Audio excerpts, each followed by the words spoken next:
Folks, today is Monday, November 3rd, 2025. This is a special edition of Roland Martin Unfiltered. We normally are live at 6 p.m. Eastern, but huge election taking place in Virginia, also elections all across the country. So we're going to be talking to a number of folks here at Zion Community Church, including candidates, but also the fiery and the quite shy State Senator Louise Lucas. Lots to talk about. It's time to bring the funk right here in Roland Martin Unfiltered on the Black Star Network. Whatever the biz, he's on it. Whatever it is, he's got the scoop, the fact, the find. And when it breaks, he's right on time and it's rolling. Best believe he's knowing. Putting it down from sports to news to politics. With entertainment just for kicks, he's rolling. Yeah, it's Uncle Roro, y'all. Yeah, it's Roland Martin.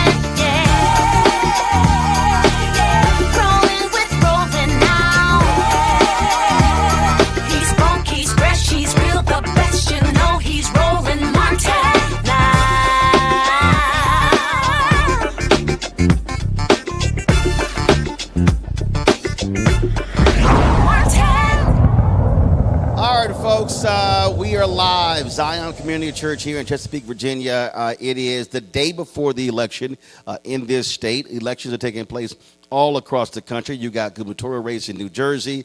You've got constitutional amendments in Texas. You've got Supreme Court retention races in Pennsylvania. And folks are paying a lot of attention to what's going on, but specifically in this state, it is the opportunity for Democrats to have a trifecta, the ability to be able to control the House, the Senate, as well as the governor's mansions. Republicans have a majority of trifectas across the country, and we've seen what happens when Democrats are able to do that, the type of legislation that is able to be passed. That speaks also to, of course, the interests of many African Americans. You also have something unique in this particular state. You have, of course, the first black Speaker of the House in Don Scott. Of course, my alpha brother, who plays at Texas A&M, but he older than me. I pledge later. Then, of course, you have State Senator Louise Lucas, who controls the money in the Senate, which is always important. And then, of course, you have of the gubernatorial race, you've got Abigail Spanberger against Winsome Sears. You could have your first black attorney general in Jay Jones. So there's a whole lot happening. Let's kick things off with Senator Lucas. Always good to see you. Your feet healed because you had the boot last time I saw you. That knee is ready to go. That knee is ready to go? Right, so you were so busy kicking the butt of Governor Glenn Youngkin for the last few years. When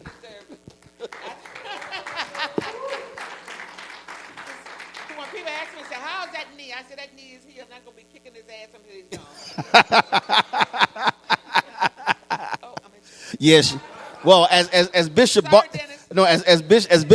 Bishop Barber told me, that is one of the words in the Bible. Right. So Bishop Barber said that's okay. That's okay. Let's one of the things that jumps out, and this is the thing that I'm always trying to explain to people, especially our folk, understanding power.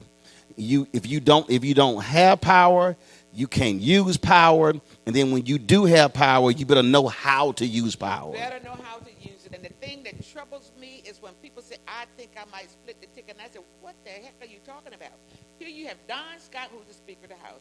Here I am, President Pro Tem, and Chair Senate Finance and Appropriations. Why would you want to have someone who is either in the Attorney General's office or in the Governor's mansion who is going to veto every bill that we send to them? Or if we have an Attorney General who's not going to file a lawsuit against Trump, then what do you have? Right. So that's the reason why I tell people we cannot afford not to have a trifecta, and especially with the leadership that we have in the House and in the Senate. If we're going to get the things done that you know we can, we need this trifecta in Virginia. And I'm telling you, I am feeling very optimistic about tomorrow. I feel like there's going to be a blue wave, and thank Donald Trump for it. The thing on that point,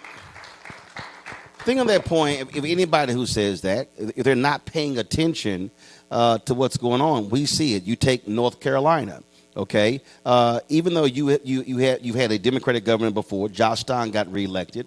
The Republicans had a supermajority. They lost that by one, but they control the state Supreme Court. And so they're able to make moves and overrule the governor. And then the Supreme Court, when they get sued, is going to back them up. And I remind folks all the time, Democrats could have had a 6-1 majority on their state Supreme Court. Sherry Beasley loses by 401 votes. Mm-hmm. The next election, they lose a seat. Now it's 5-2 Republican, and you see what happens. And so even if you have a Democratic governor, you still have that Republican-controlled Supreme Court. It's understanding how all the levers of power work. How it all fits together, and that's the reason. Just hold that mic up a little bit right there. That's the reason why people need to understand that it all fits together. And right here in this audience, we also had the person who is also on appropriations for the House of Delegates with Cliff Hayes. You'll hear from him later. And with him being in the position that he's in, people got to understand if we don't have the majority, we lose these chairmanships that controls the day. Right. So and we've got to have him as the chairman. And again, when we talk about the importance of chair, you control the agenda, you control what bills get introduced, all of that. And we control the money. Right. I mean, but that's what I'm saying. So I spent a lot of time. I remember when a month before she died, Dr. Maya Angelou, I was interviewing her, and I made a reference to something, and I said that 3 of our sisters have been involved in teaching, and my brother said, I'm the only one not teaching. She says, no. She says, you do teach.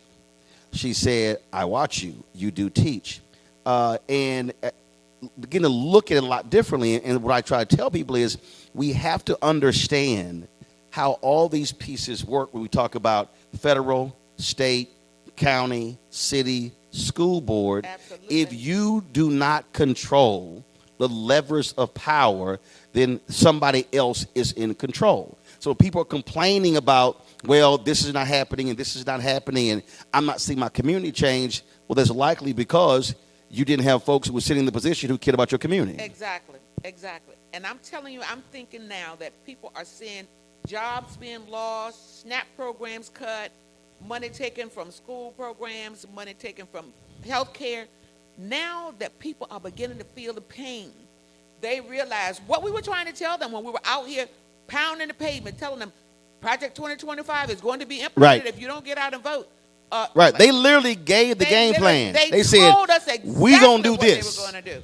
Told us, and many of us went from church to church, civic league to civic league, telling people you need to get out and vote. Folks were telling me, well, I don't really think they're going to do it. I was like, what are you talking about? Right. That's going to happen. It's going to happen. We went out and we told them, and now they're saying, oh, my God, if I had only known. Oh, you knew. And in fact, Axios wrote about it in 2021. New York Times followed up. So we were talking about it on this show for 3 years. Going back to 21, I'm like, y'all, this is coming. They're working on this. Again, people kind of like, okay. I'm like, okay. That's why we use the hashtag we tried to tell you. Exactly. That's exactly. So when they complain, I'm like, we tried to tell you. Exactly. Well, a lot of folks say to me, well, I didn't actually believe he was going to do that. Well, like, were you not paying attention the last time? Exactly. What do you say to people who say Democrats spend too much time focusing on Trump? I disagree with that because I think folks need to understand where the pain starts. Because the folks in Congress, they have no backbone, they have no spine. I'm not even blaming, well, they're spineless, but everything emanates from Donald Trump. The members of the House and the Senate in the U.S. Congress of the United States of America, they don't breathe, they don't move unless Donald Trump tells them He to. controls the party. Exactly. He has complete and total control because top to bottom, they are scared to death of him. Exactly. If I didn't know better, I think he had a hit on him. Well, I mean, it's look, we've heard from Democrats who said that they talk to their colleagues privately, and some of them say they're fearful of their life. There are people going to threaten them. They're fearful of losing. And I think back to Jeff Flake. Their lives ruined. Yeah, I think back to Jeff Flake of Arizona. I think back to I forgot the guy who was the senator in Tennessee, and when they chose not to seek re-election. And I remember folks where every time Flake would give a speech, they would praise him. I said, no, he made a punk move. I said, my whole deal is, Exactly. no, I'm going to run. And if y'all want to run against me, fine, but I'm going to stand on my principles. But they were scared to lose. They were scared to challenge the power. And to me, that just makes no sense whatsoever. Well, some of us, when they tell us, oh, you need to sit down and be quiet, you know what I think? Oh, you don't know me like that. Yeah. We're going to be quiet, and we're not going back. Oh, we actually can't. Let's talk about, in this state, one of the things that you took lots of joy in stopping was that arena deal with the governor. And he thought he was going to make that move. And I've always been opposed to building new palatial arenas for billionaire team owners. My whole deal is finance it yourself. But they wanted to do it on the backs of the taxpayers of the Commonwealth of Virginia. And here I was, brand new chair of Senate Finance and Appropriation. First time we've ever had an African-American to chair that position. And they thought I was, look, did they see stupid across my forehead? But just in case, it's not there. And so I was not going to allow taxpayer dollars to fund a $2 billion project for Glenn Youngkins. And the thing, Plain and simple. and the thing that, and I think what has happened is, what these sports teams have done, they've actually confused people. They've got them thinking, oh no, that these are benevolent owners and they're doing the public good. And if anybody who studies the numbers, those arenas do not create economic development. No, they do not.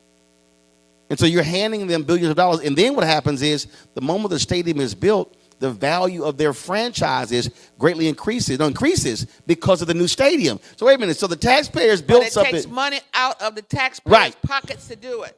Right. And then people say, well, we can fund that, but we can't fund this. And that, to me, is what drives me crazy. So my favorite photo was still the one, I think there was a news conference he had, and you were on the steps, and you were just looking over like. Oh, and I got a better one for him tomorrow after we get this blue wave. Let's talk about the priorities. What are your priorities for our community if you come back in January and you have the trifecta? One of the things we need to make sure we do is make sure that people have access to health care. Because if people are not healthy, and that's the thing that I am so proud of with the Democratic members of Congress, and that is that they're holding the line. They are not going to bend over, and they're not going to allow Trump and the folks on the other side to take away the health care. And right here in the Commonwealth of Virginia, we're trying to figure out now, how are we going to feed children Head Start? Right. People can't work because they don't have a way for their kids to be taken care of. People ought not have to worry about whether they're going to pay for their child care or their mortgage. I mean, the cuts are being felt now. And one lady who worked in social services even said to me, a lady came in and said, well, I'm glad they're going to be getting rid of Obamacare, but she just walked out of there with affordable care. Right. She didn't know the difference. That's the one that to this day cracks me up. I remember it was a 16 race, and they was talking to this broke white woman in Kentucky, and I say that for a reason, and I'll explain in a minute. And she was like, "That's right, Trump getting rid of Obamacare, but I'm really concerned about the Affordable Care Act." And I'm like, does this fool not know it's the same thing? And actually, and I'll be honest, I actually told President Obama and his people, I said, do not embrace the phrase. Right. And I said, listen, I know y'all think I said, like, oh no, we can flip it. No, I said, that was a poll-tested phrase that was specifically designed to attach his name to it. Correct. And so I don't use Obamacare on my show. My TV One show, when I was on the CNN, I always said Affordable Care Act, because I understood that if you use that, you were actually reinforcing the negative for them, and that's exactly what happened. So but how could you go this long and not know that Obamacare is the Affordable Care Act? Do people not read anything? No, they don't. No, they don't. But you also got to remember, you take the Frank Luntz of the world. who Frank Luntz, it's a trip to me when he starts talking about, how our politics has gotten so messed up. I'm like, dude, you were one of the purveyors of evil because you created the poll-tested phrases that Republicans used against Democrats that drove that. But the reason people still think that is because they live completely in a Fox News, in a hard right-wing ecosystem. So you're talking about Fox News. You're talking about if you go to many of these states, especially in rural parts, you turn on AM radio. It's literally conservative radio from the left side of the dial all the way to the right. Then the digital piece, then what happens with Facebook. So these people are consumed in this right-wing ecosystem, which is why, I've long said that if Democrats are going to counter that, they have to start having what I call real, frank, honest conversations in the whitest, reddest, brokest, sickest parts of the country. Now, let me explain. That's right. Democrats have to be able to say, go to a place that's white as all get out, they vote red, they're sick, and say, these are your county health care numbers. This is the number of people in this county who live on Medicaid, who provide SNAP. You voted 82% for the Republican candidate. That person voted against every single thing y'all have. Exactly. And then when you lose it, you come to us to save it. Exactly. And I just think they have to go there and say it that way. Not say, well, we're here for the working class. No, they literally have to say, white, conservative, broke folk, y'all are voting against your own economic interests. The majority of the people who will be suffering from the Doge Trump cuts will be people who voted for him. Just look at the numbers. Right. The majority of people who on SNAP are not folks who look like you and me. But see, that's why, and like I said, we posted on my Instagram page, that's why right now what's happening, they're using the Google Zora AI. So you now have all of these fake videos showing black women complaining about losing SNAP benefits. So now these Republicans are responding, and you see the language. These was Mike Davis said these ladies should get out their quote fat ghetto asses. Right, right. And all these folks are now saying cut them off and the food they're buying because they have created this whole mindset that no, it's them people, black people. Tommy Tuberville was saying the same thing. I'm like, you in broke Alabama, dude. Your state has one. You're in the top 3 of government benefits. Exactly. But I just think that, Democrats have to have those frank conversations. That's exactly correct. And they got to go there. Well, and you know me, I'm not quiet. So when I start talking about it, I tell it like I see it. And the majority of people who will be hurt will be the folks who voted for Donald Trump. And I hate to say it, but there was a time when I did say it. Sometimes people have to have their butts scrape the concrete. Oh, listen, I said at the outset, after the inauguration, people came to me. I said it differently, but people came to me and they said, what do you think has to happen in order for this to change? I said, and I was, again, I'm very explicit. And let me say why we have to be explicit. Because here's a perfect example. The Dallas Morning News it was an Associated Press story. And I just want y'all to understand how these things happen. They had a headline, and this is what the headline said. I want to actually read it. Because we see this all the time when these stories are done. And we have to recognize when they never ever, they only use these phrases when it's us. So the headline said, and Carl Quintanilla of CNBC posted this. Y'all gonna love this here. On one side of the page, this is the front page, it said, rural hospitals struggle to survive. Texas will compete with states for $25 billion in funds.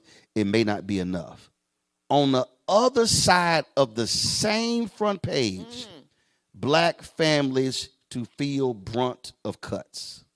And then it says, Minority group has highest share of SNAP recipients, data shows. Now, it was an Associated Press story. So now I want you to understand how media works.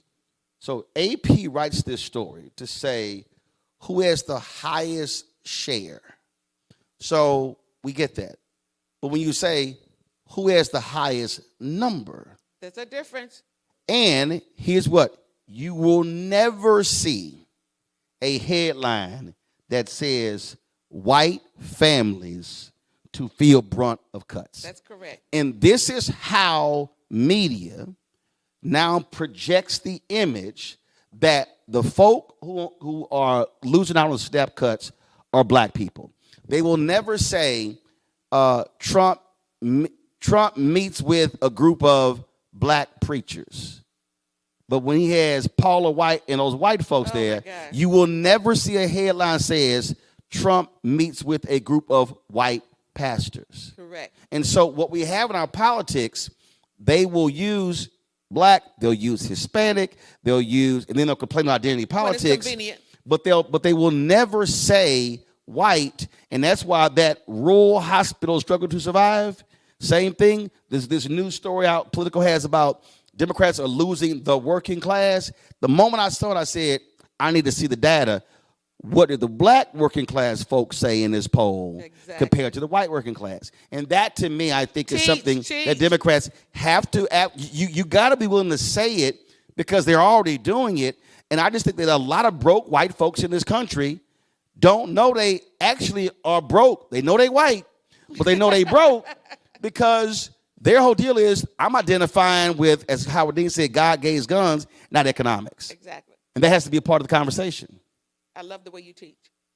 I just think we have no choice to do that because they are walking around saying, oh, they are taking stuff.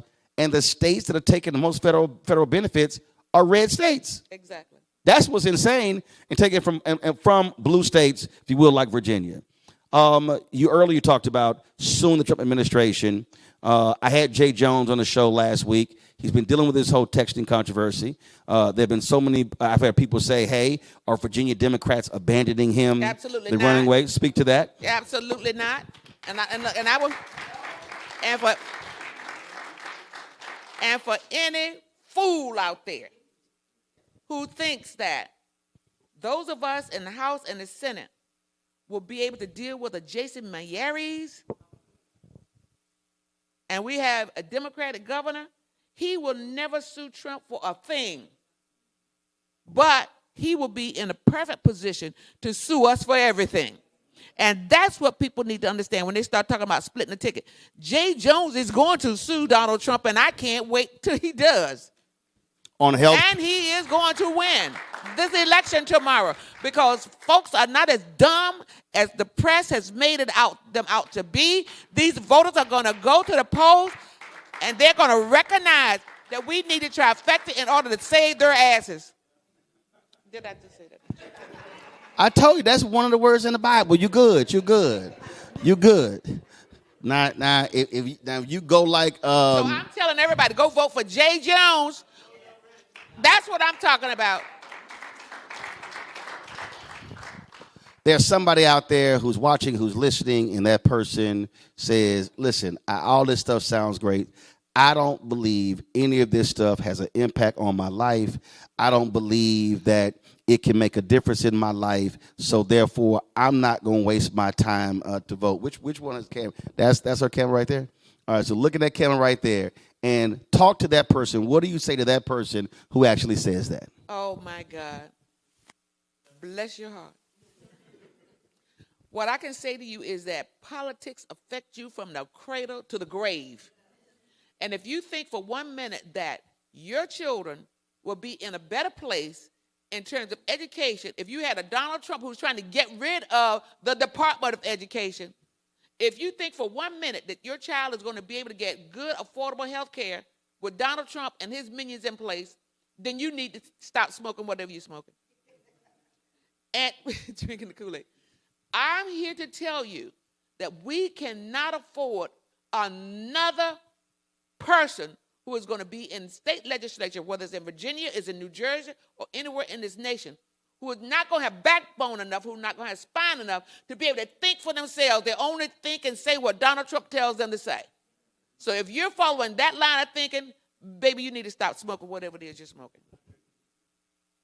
Well, that sums it up.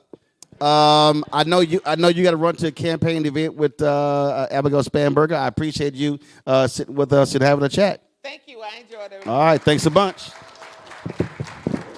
There we go. There we go. All right, then. Safe travel. Thank you.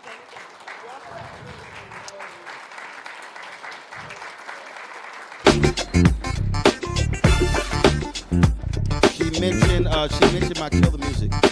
She mentioned my next guest, Delegate Cliff Hayes. Come on up. Take a seat right there. So let's get more in depth again in talking to folks and explaining them how the money game works. It still should be on. Test. There you go. What does it mean? Again, one of the things I've been saying across the country is that we've got to have teaching class. We got to have citizenship education training all over the place. As literally City Hall 101, School Board 101, State Government 101, County Government 101. And so being the chair of a committee that's dealing with the money, what does that mean? It means everything, because in the way of legislation, if you don't have the money to go along with your legislation, it's not going anywhere. I recall, Roland, when I was a senior at Norfolk State University, standing in the crowd, we had knocked on doors and fought hard to get the first black governor, not only for the Commonwealth, but anywhere in this country, L. Douglas Wilder. Yeah, first black governor since Reconstruction. Yes, sir. Elected to office. And I remember standing in the back of the crowd asking him the question, what is it that you consider to be the most important part of your job? He responded to me, Hayes, listen, it's one thing to ask for a piece of the pie. It's a better thing when your hand is on the knife cutting the pie. And so to have folks in position to make the decisions on where the Commonwealth's resources will be applied makes all the difference in the world. We just talked about our HBCUs who have been woefully funded in the past. Mm-hmm. Now, if you walk on the campus of Norfolk State University, you see a difference. When you walk on the campus of Virginia State University, you see a difference in what this leadership has done. Well, on that particular point, the Biden-Harris administration sent out letters to a number of states based upon another report that showed that through about a 30-year period, these land grant institutions, some $12 to $13 billion of the HBCUs had been cheated out of the money. The money came from the federal government, went to the states, and the states sent that money to the white land grant schools and not the black, and not the HBCUs. In the case of Virginia State, according to this analysis, for that federal money, Virginia State is owed $277.5 million. Tennessee State is owed more than $500 million. And it lists all the different HBCUs in terms of what they're owed. So that's not the normal appropriation from the state. That's what they should have gotten from the federal government.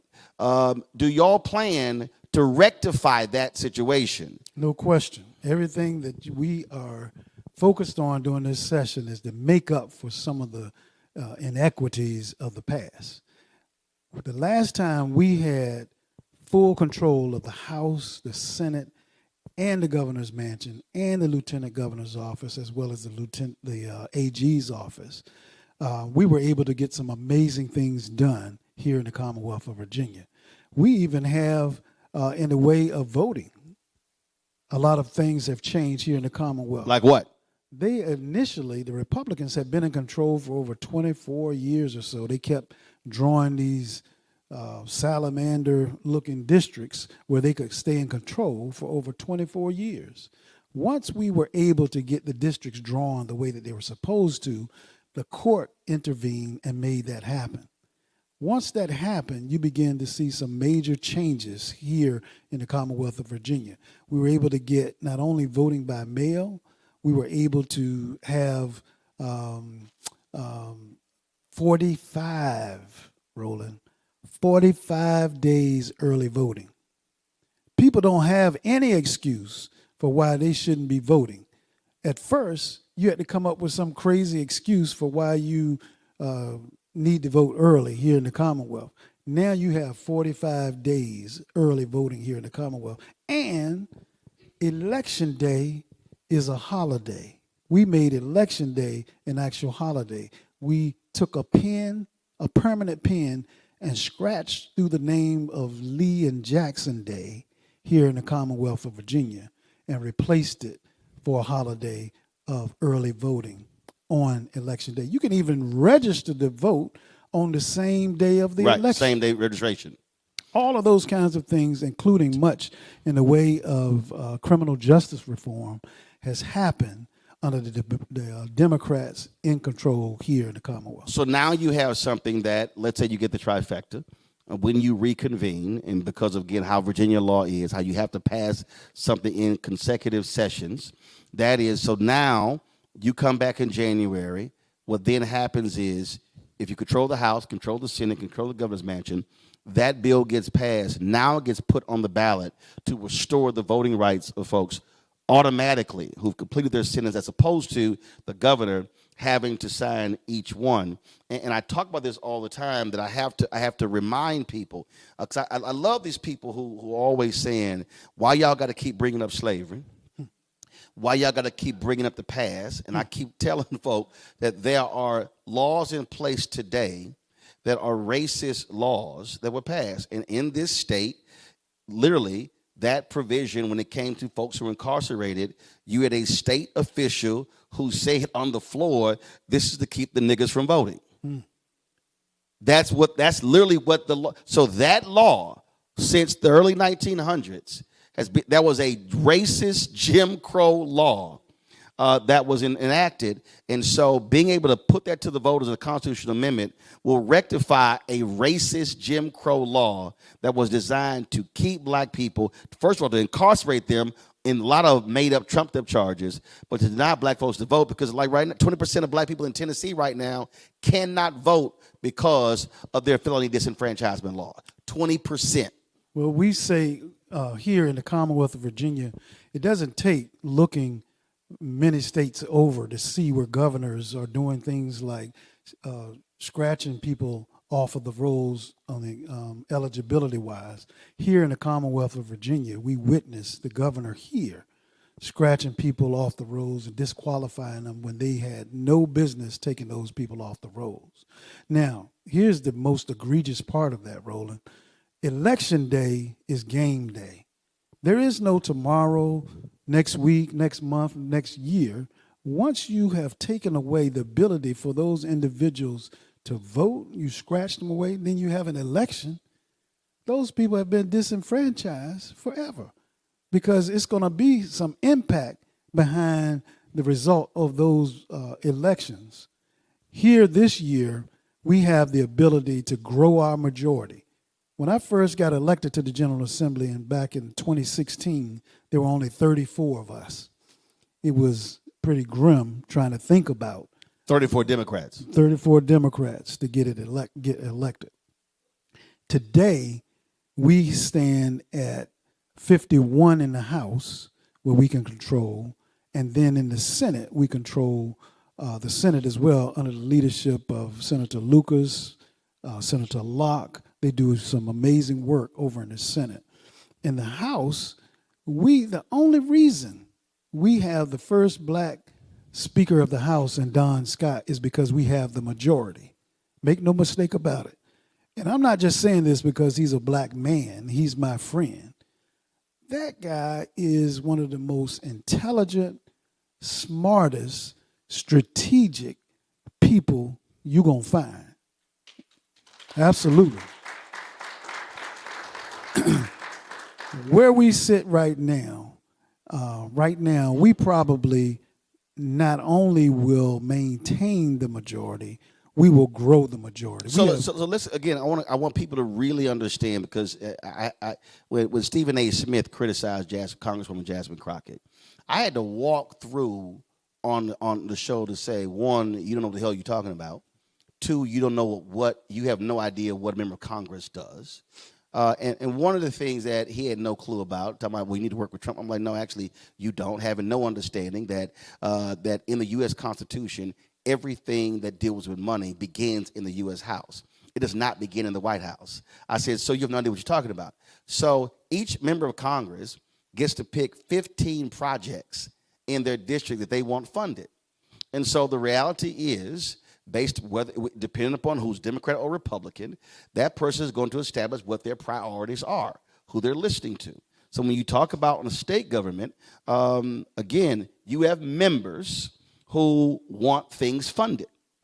And in order to get stuff funded, they have to go through the Appropriations Committee. There's no other committee they can actually go through. That's right. So they are submitting all sorts of things that they want funded, and it has to go through your committee, and y'all get to decide those things before they go to the House floor. So, one, first of all, electing somebody from your district who's going to prioritize your projects is one that's important.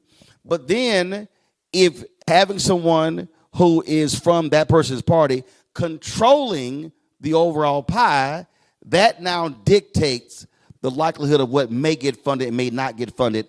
That's the nuts and bolts. That's how the sausage is made, and folk don't really understand. And there's a whole bunch of back and forth. It's a bunch of butt kissing. I bet they all text you on your birthday, your kids, the family birthday, your anniversary, because they understand how the money flow works. There are these opportunities where people come, and then good and well that stuff isn't going anywhere. I'll be polite. I'll greet them, but we just ball it up and throw it in the trash. See, that's why I can't be in politics, because I can't be polite. I'd be like, oh, I know you ain't coming over here. I just be way too ruthless with people. But go on here. You going to be polite. I can't be polite like that. I got to cut them. What Bernie Mac said, cut them to the white meat? That's me. Go ahead. But Roland, I'll just give you one example, and this may seem small to some, but I almost drowned twice when I was a kid. Living here in Hampton Roads, surrounded by water. The city of Chesapeake is the only locality in this area that does not have a swimming facility for the kids. Now, you check the statistics, and you see who it is that drowns the most. It's black kids, it's black families, it's black children, black boys and black girls, because they don't know how to swim. Here in the city of Chesapeake, when I was a member of city council back in 2004, I fought, I pushed, and was rejected about funding a swimming pool in one of the largest African-American sections of the city, South Norfolk, where my father grew up, where my mom grew up, where my in-laws grew up. I mean, just a strong contingency of our community. Those kids, our kids in the city, deserve a public swimming facility. Now, when I was on council, they fought it. They kept coming up with excuses for why not to do it. When I got to the General Assembly and sat on appropriations, one of the first things I did, because the city was bringing a bunch of excuses as why they couldn't fund that facility, I sent them $12 million to say, here's the money, go ahead and do the pool. Then they tried to say, well, we want to do it right, so we're going to have to try to come up with some more money to put to it so it won't happen. Fast forward to today, we break ground in a couple of weeks on that facility, something that had been on the radar for the past 50 years when Mayor Ward, the first black mayor and only black mayor of the city of Chesapeake, was in office fighting for that some 50 years ago. We finally get to a place where it's funded and have forced them to go ahead and build what need to happen. I mean, you can go to communities all over this country and elementary school programs in the school system. They teach the kids how to swim. But here, the folks in the majority sitting on the city council, they're not worried about a public pool. Right. Because they have a pool in their backyard. Or they can belong to the swimming racket club. And their kids learn how to swim. But we think it's egregious not to fund fully all of our communities in every way that need to be funded. We got schools in that same community in which my father went to back before Chesapeake even became a city, with the windows broken out, with AC systems needed to be repaired, with mold in the schools. And guess what they do? Nothing. Nothing. But we're coming back with some more. And when the city comes to the General Assembly, right, and that's a critical point. The city comes to the state saying, here are our priorities, what we need funded, and then you're able to say, okay, but I need this done. Absolutely. So y'all want me to carry the water for this, you're going to have to do this. Absolutely. See, that's the thing that I'm constantly trying to get our people to understand. That's how politics works. You asked earlier. And when people say that stuff it don't what matter. What difference like, it makes. Yeah. You asked that question earlier of Senator Lucas. If somebody thinks that their vote isn't going to make a difference, then give examples as to why. When you're talking about your schools getting funded, when you're talking about, again, just going back to 2018 and healthcare wise, when the Affordable Care Act passed, one of the provisions said that states, you have the ability to extend Medicaid.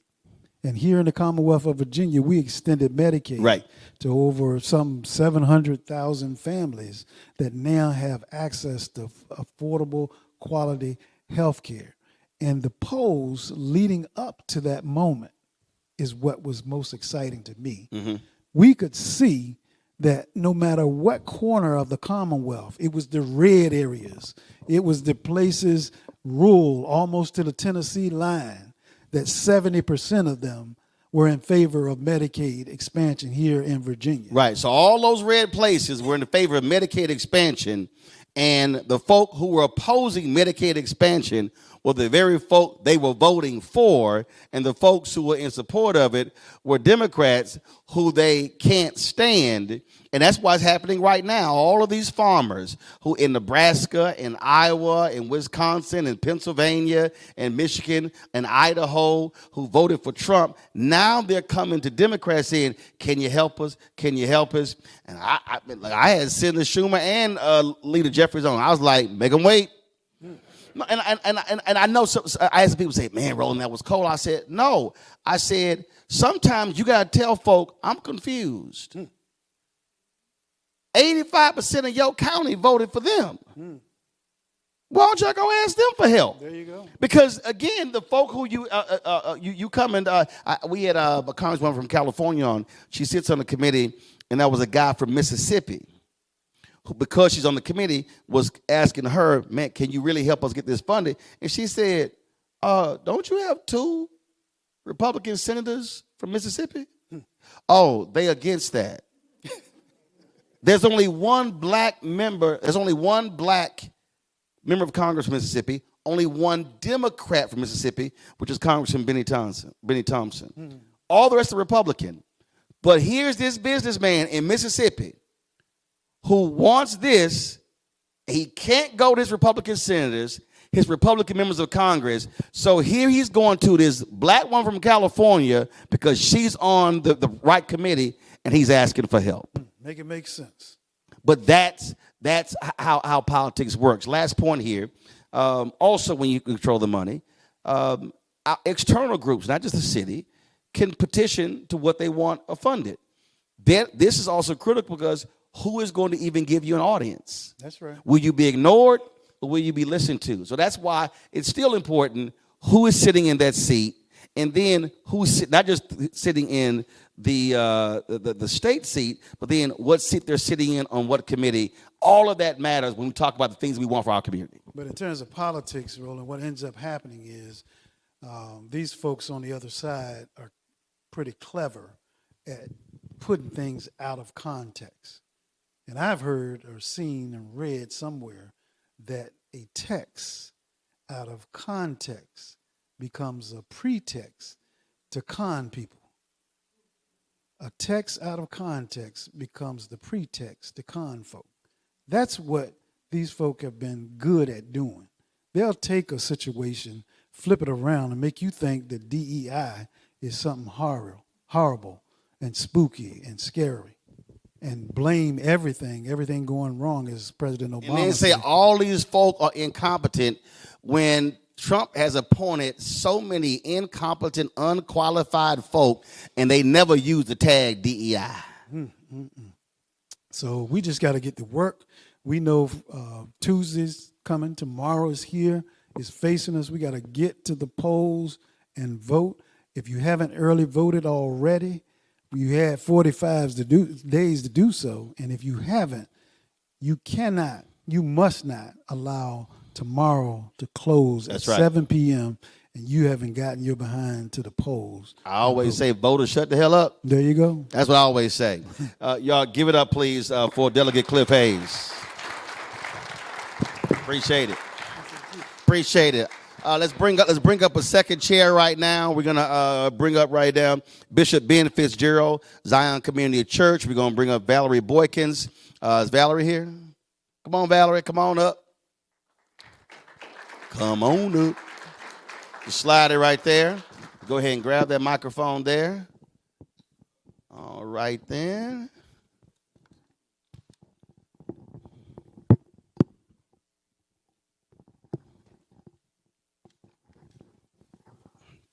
All right then.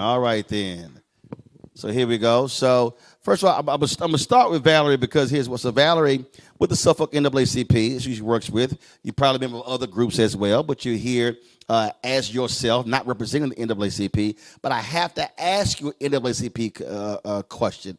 I have been dealing with these crazy, deranged right-wing folk who have been, all of these folk, they've been posting stuff. Look at the NAACP. How dare they say they for the advancement of colored people, and they endorse this white woman over this black woman. And I'm sitting there going, fool, the NAACP did not endorse Abigail Spanberger. She spoke at the convention. Was Sears invited to speak at the convention? I can't speak for the president, but our doors were open during the public meeting for anybody to attend. We're fresh off of our state convention, and she did drop by and offered greetings to the group. And you're absolutely right. The NAACP does not endorse candidates. We stand on issues. We pay attention to what's important to our community, but we do not endorse Yeah, y'all. The state had to put out a whole press release because these yahoos were putting stuff all on social media, and they still are. And so their whole thing was trying to attack NAACP, trying to attack former President Barack Obama. Oh, he was chastising black men last year to support Vice President Kamala Harris, but he won't support this black woman. I kept saying, fool, they ain't supporting. No, they not supporting the agenda. It's a whole. Just like there's a lot of black folk ain't supporting Byron Donald's agenda, Burgess Owens' agenda, Wesley Hunt's agenda, Tim Scott's agenda, and those same individuals, sure enough, ain't supporting a lot of black stuff. It's kind of like our national president says, Derek Johnson, we are not partisan, but we're political as hell. And we pay attention to what's important in our community. Our state president, Cozy Bailey, went on TV in the Richmond area, invited the whole state to come to our public meeting. So, yes, she may not have got, I don't know if she got a personal invite, but everybody was invited to our public meeting. See, could have dropped by. So if she didn't make it a priority, that's on her. That's not the issue there.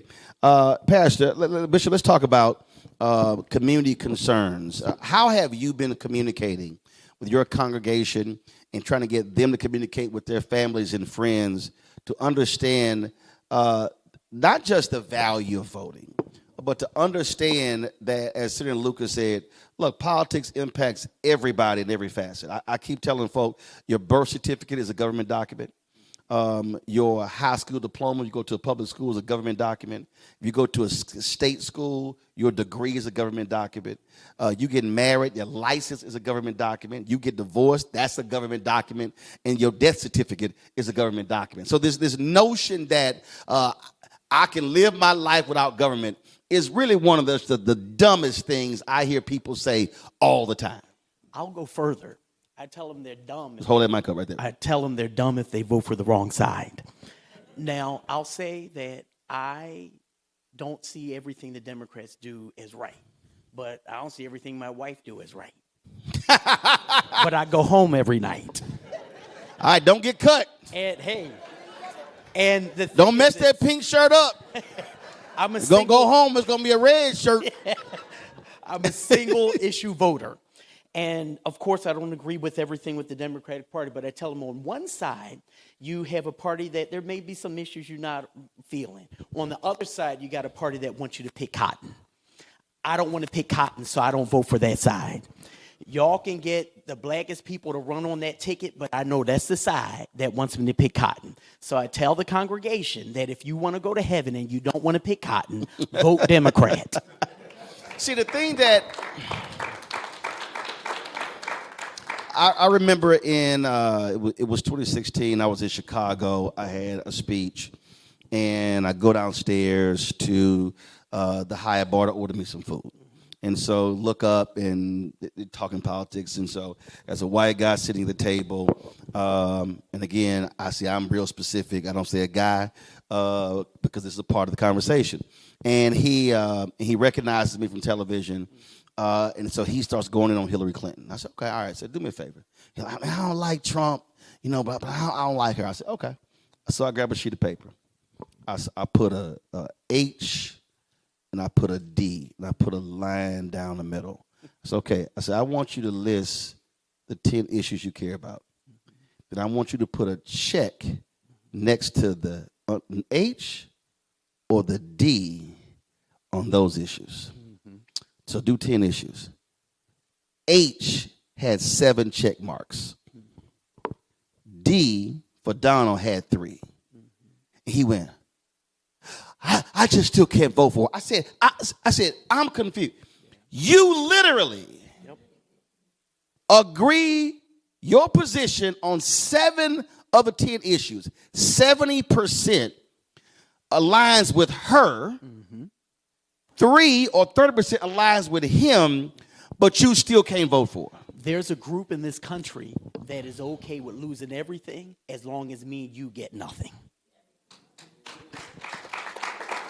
And that was just, and so I say this to folk all the time. I love these people talk about, man, you a shield for Democrats. I'm like, no. I said, I'm very clear on issues. I'm very clear in terms of where I stand.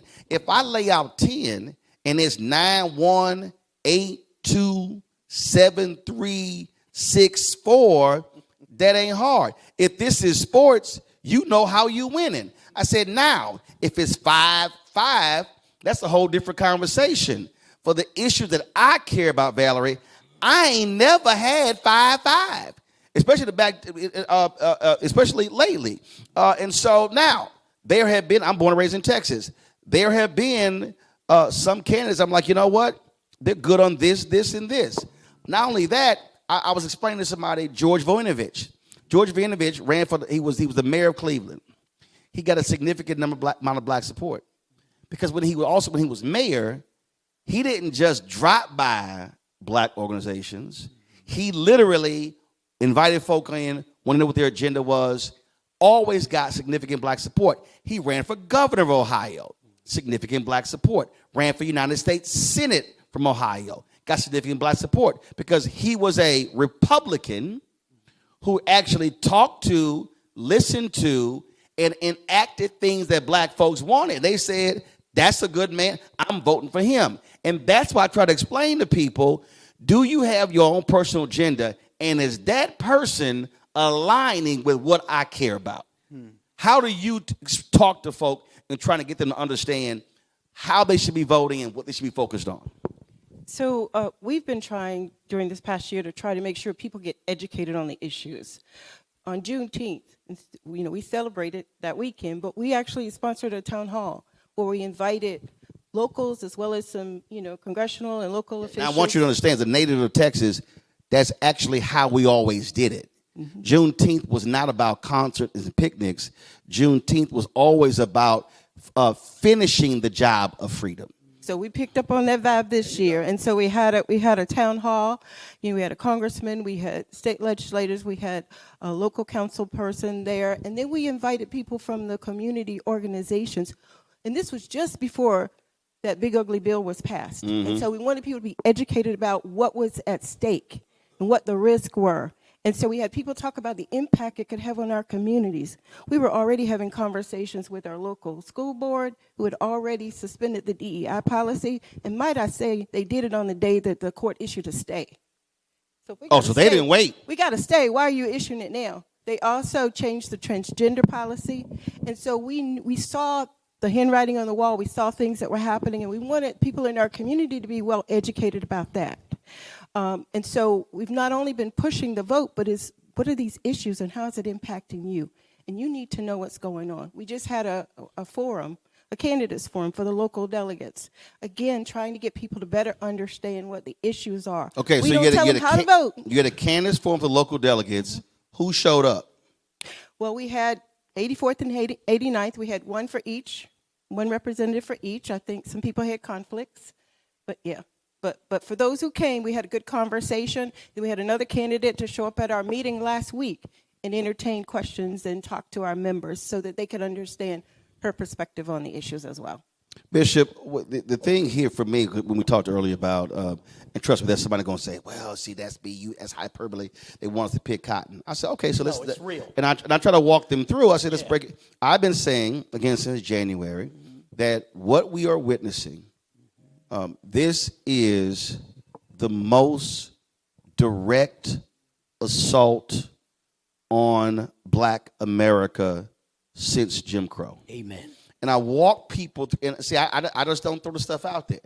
I said, what you see is a massive effort to defund Black America. That's it. The Supreme Court attack on affirmative action in colleges, that dealt with education.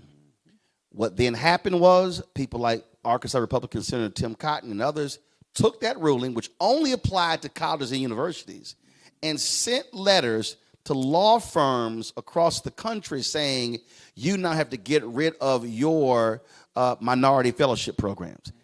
That ruling had nothing to do with businesses. Trump's anti-DEI executive order only applies to the federal government. It does not apply to state government, county government, school districts, city councils. But what then happened? Different governments, different businesses. You had Gannett, which used to be the most diverse media newspaper company in the country, said, oh, we're going to stop collecting race data because of Trump's executive order. That had nothing to do with their company. It was an excuse to be who they always were. There you go. were. So all these corporations. And so that's the business side. Well, by attacking that, we saw there's not been a single Black nonprofit in America that has not been impacted because companies said we can't fund it. In fact, I spoke at the Women's Black Expo, the Black Women's Expo in Chicago. There were a number of companies based headquartered in Chicago that did not return their sponsors. One of them literally said, we would love to do it, but the problem is we are a telecommunications company, and Trump's FCC, they literally are looking at every single thing they sponsor.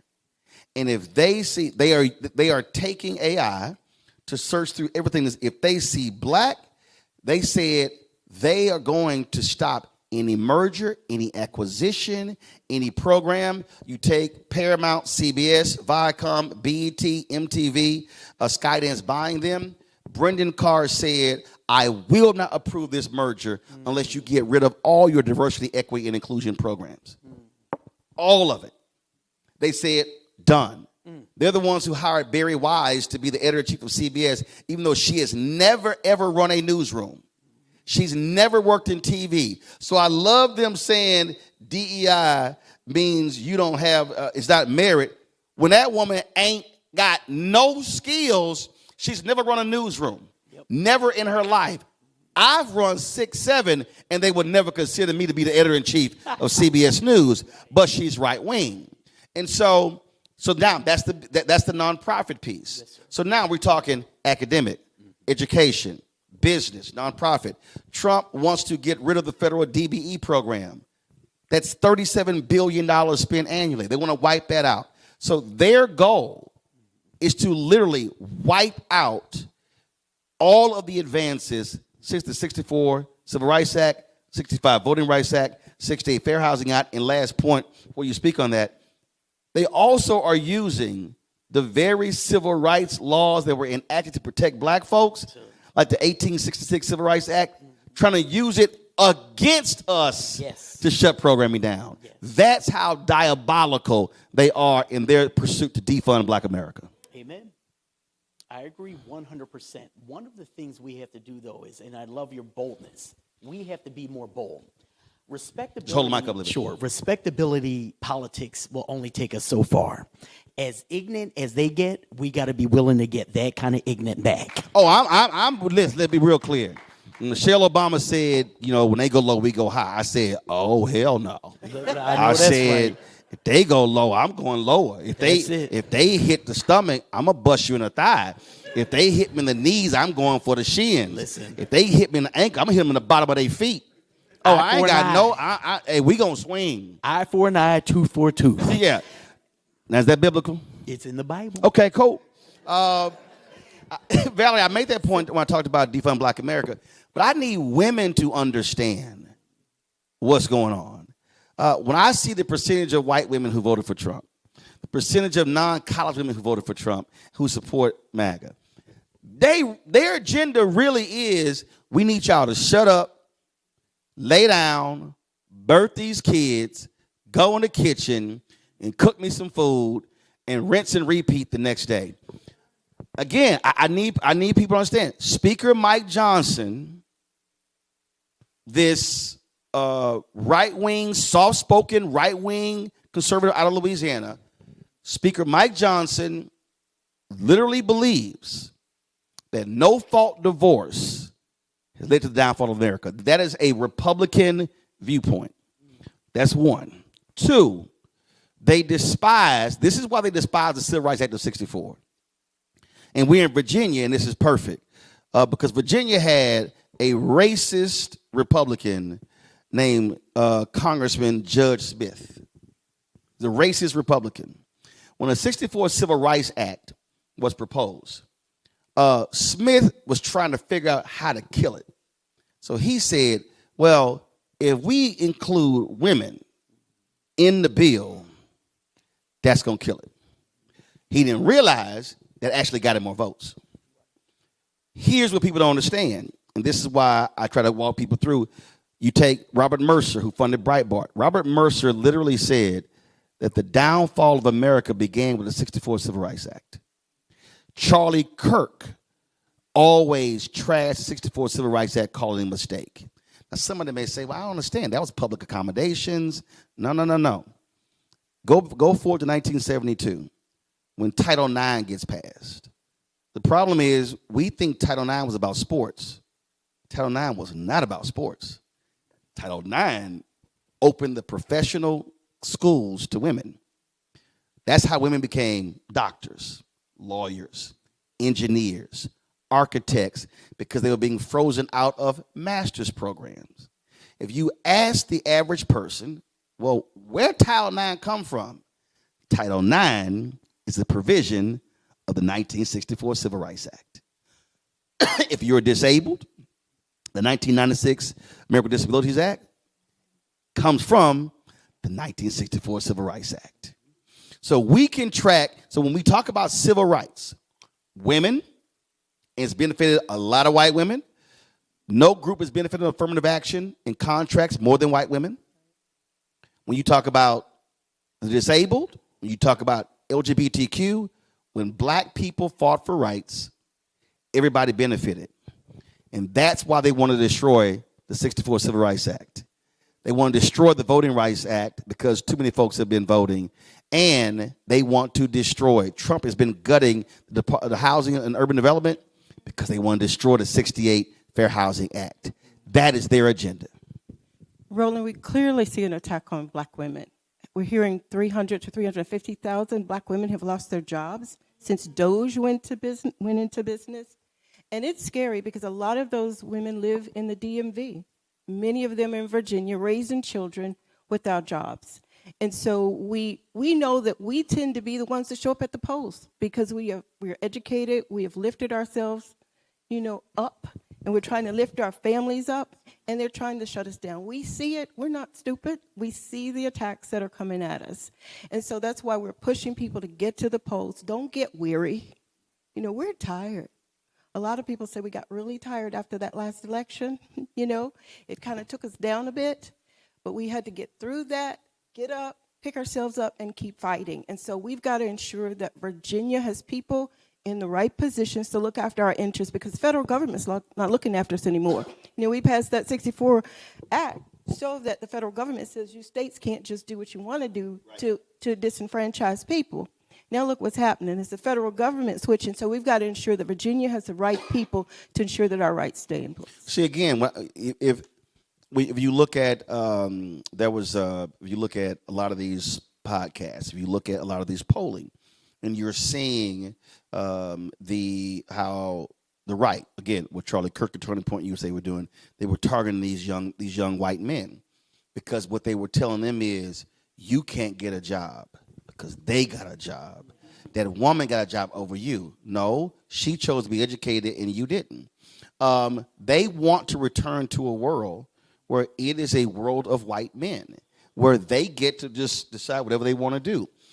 If you look at a lot of these podcasts, that's literally their entire language. They are so upset because they now have to compete. So what you have is they're trying to target these young white men to say, oh, the world is so different. You're being discriminated against. You're being disenfranchised because they now have to compete against white women, black men, Asian women, Native American men, Native American women. And so that's what their goal is. And again, if you study the language, oh, look at the marriage rates. Look at this here. These women, they should look. Ladies, you should be, if you go to school, you should be finding your husband and get married. Their entire philosophy, Bishop, is literally built around patriarchy. Always. And they are reaching a younger demographic by saying, you are losing out. The world is no longer yours. And that's how they're radicalizing these young white men to say, see, they are taking stuff from you. I was with Senator Tim Kaine the other night. We had dinner, and I shared with him the 2020 election, Biden, Trump. I'm outside. We're one church in 11 locations. I'm outside of our cathedral in Portsmouth. And a nice guy across the street, white pastor, great guy, comes over. Hey, brother, before you go to service, I just want to see, are you telling your people how to vote? So, I'm trying to be nice. I'm working on that, being more, I said, well, we stay out of that and they'll vote their conscience. He said, no, brother, there are two things that destroy a nation. And those two things are abortion, shedding innocent blood, and gay marriage. Those things destroy nations. And I said, well, those are things we might argue about. I said, but my people don't want to pick cotton. That's why we're voting for Biden. No. And it's the truth.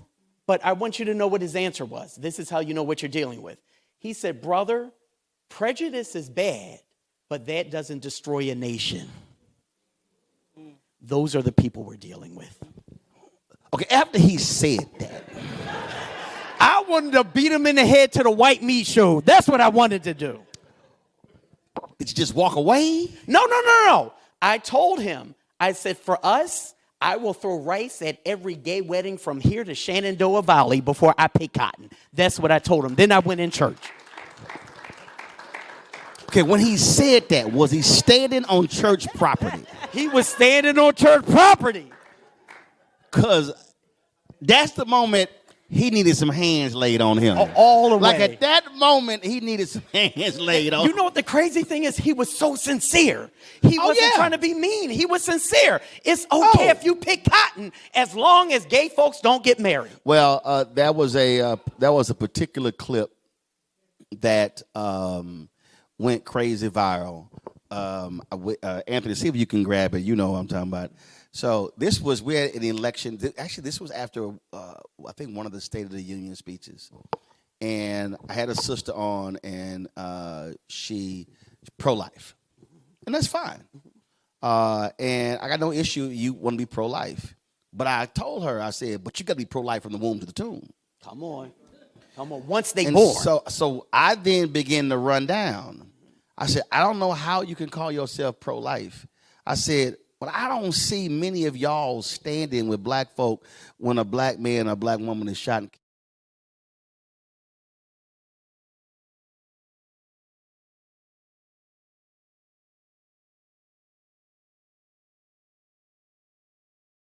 Family in Ben Crump, when that white former deputy sheriff Sean Grayson shot and killed her because she said, I rebuke you in the name of Jesus. She literally invoked Jesus. I don't recall none of them standing with her. In fact, we have it. All right, so this thing went, when I say this thing has gone viral, like it probably, if you take all the different platforms, this thing has probably gotten 25, 30 million views. Is this the 7-minute version? Which one is it? Is the one from our page? No. That's a shorter version. We're going to cue this up. But this thing probably has gotten 25, 30 million views because I walked them through. So the point I'm making is when that guy talks about abortion, what I said is, no, y'all are anti-abortion. Y'all ain't pro-life. Because you cannot tell me you're pro-life if you are actively cutting food benefits for poor people. If there was a way to surgically make abortion only affect black and brown to where they have the abortions, but their side, the whites, don't have it, they'd be fine with abortion. The issue they have with abortion actually, is they it's are killing their numbers. Well, it's killing their numbers. But see, this is what I also keep telling folk. When you start talking about abortion stats, what's not included in those stats are private hospitals. That we can't afford. See, I love when they start throwing out numbers. I'm like, no, y'all don't want to talk about them private hospitals that don't have to report numbers. You giving me public data. And so that's what's going on there. So we got to queue up.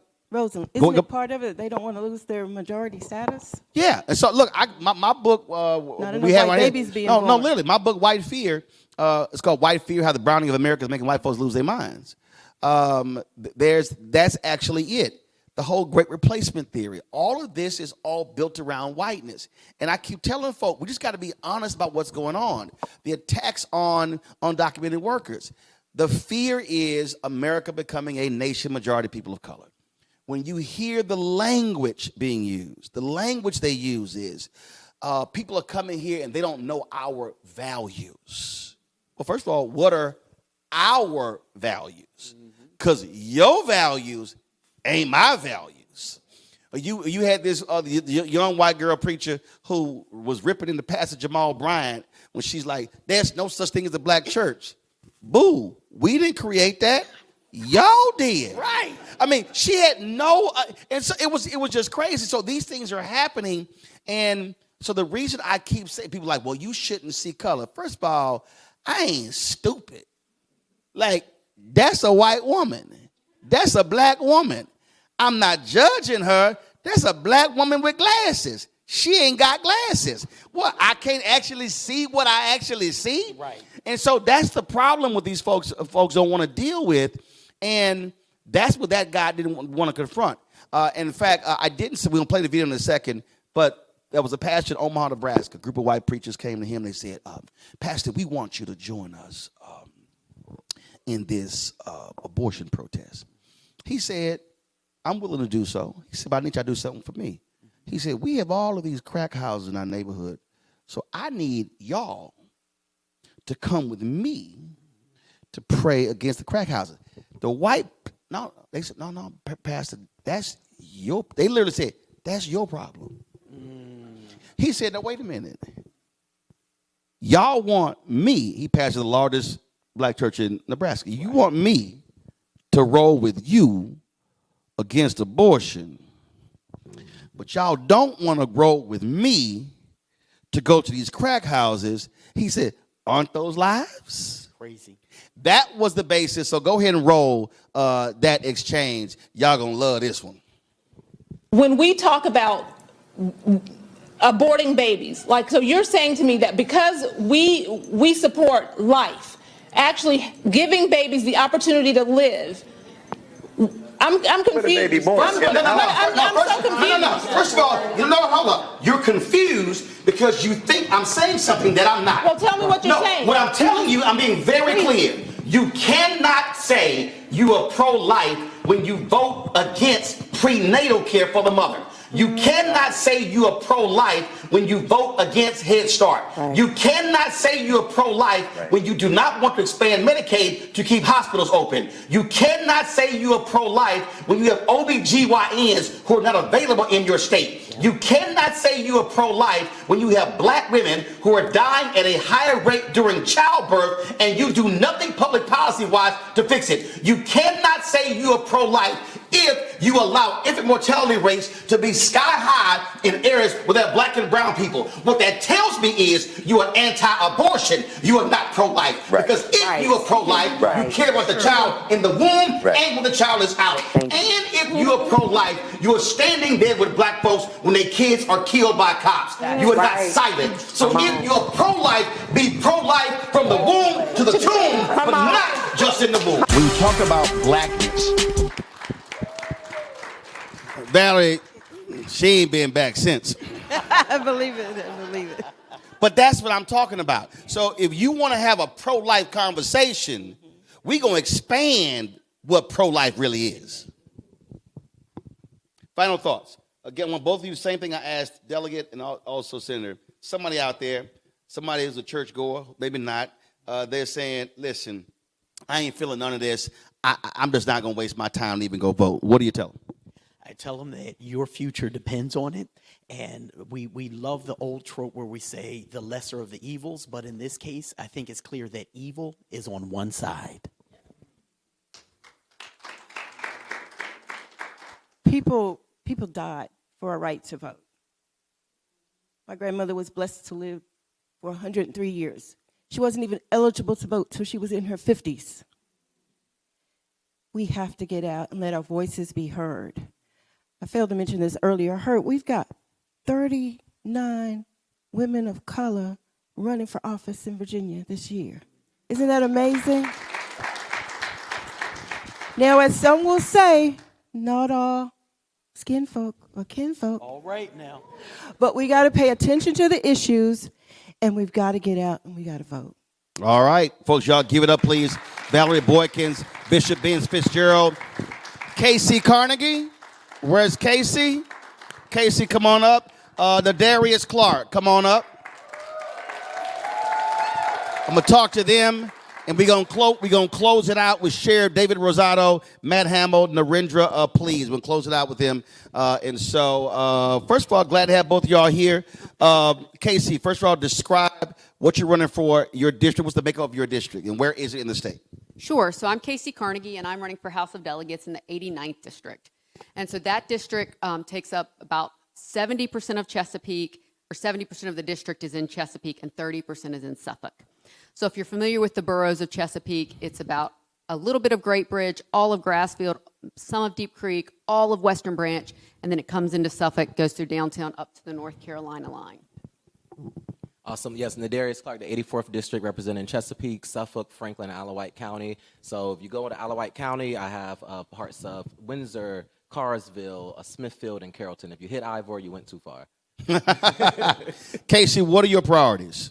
Sure. So when I'm elected, well, first of all, this is one of our best chances to flip a district in Virginia. This district was previously held by Baxter Ennis, who was a Republican, who only won by 521 votes in 2023. And I believe our voters are going to get out and we're going to win by 5,020 votes tomorrow. But my biggest priorities are affordability, raising minimum wage, helping to reduce price of health care and child care, education, making sure that every child in Virginia gets access to a quality education regardless of where they live. And that's something we see right here in Hampton Roads. And then lastly, our public safety, making sure that everyone has access to public safety and our public safety officers have the resources they need to do their jobs. Yes, as chair of our firearm committee in the House and also co-chair for our gun violence prevention caucus, that's been one of my biggest priorities. We've been sending 24 bills to the governor's mansion every year. Sadly, he vetoes most of those, but I was able to get one of my bills signed, and that was for safety lock-in devices to get tax credits. If you are practicing safe storage, then we want to reward you for being a good gun owner. I'm a gun owner myself. A lot of times the rhetoric is Democrats are scared of firearms, and we just want responsible gun ownership. When we tried to pass bills to ban guns out of hospitals and mental health facilities, that bill was vetoed. When we push bills to say, well, we want safety training at the purchase of your firearm, that bill was vetoed. So common sense gun solutions have been presented, but sadly elections have consequences, and we're dealing with the consequence of 2021 with Governor Glenn Youngkin. For both of you, I'm going to talk about the notion of public safety. I had Brandon Scott, the mayor of Baltimore, on my show last week. Last week I was broadcasting from Afrotech in Houston. I've had Mayor Brandon Johnson from Chicago. I've had other mayors on. I've talked to and interviewed police chiefs all across the country. There's this notion in this country that, if you throw more money to hire more cops, that solves crime. When the reality is, to deal with crime, it has to be a 360-degree solution. It can't just be all about funding law enforcement. Is that how you also see public safety? It has to be much broader. How do you have violence prevention programs? How are you targeting, dealing with jobs? All those things that actually impact crime. I'll go first.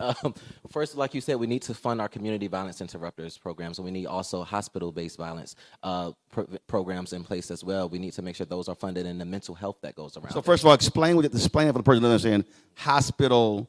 You just said hospital crime prevention programs. Yes. Explain that. Yes, a lot of times in our hospitals, I've been working with Centera, Bonsecure, Obacy, but definitely Norfolk General to make sure that we have mental health resources, wraparound resources. A lot of times when someone is shot, that's a traumatic event. And it's not even just for them, but also their loved ones. So making sure that the mental health resources are there, the traumatic care is there, but also that those calls and those phone calls, a lot of times, those folks are on lockdown in the hospital. A lot of people can't get to them in that time that they just experienced, a huge traumatic event. So making sure those resources are there, which is being gutted by this federal administration. We had the White House Office of Gun Violence Prevention that Vice President Harris was running for 4 years, and sadly, that was the first thing to leave in the first 30 days of President Trump.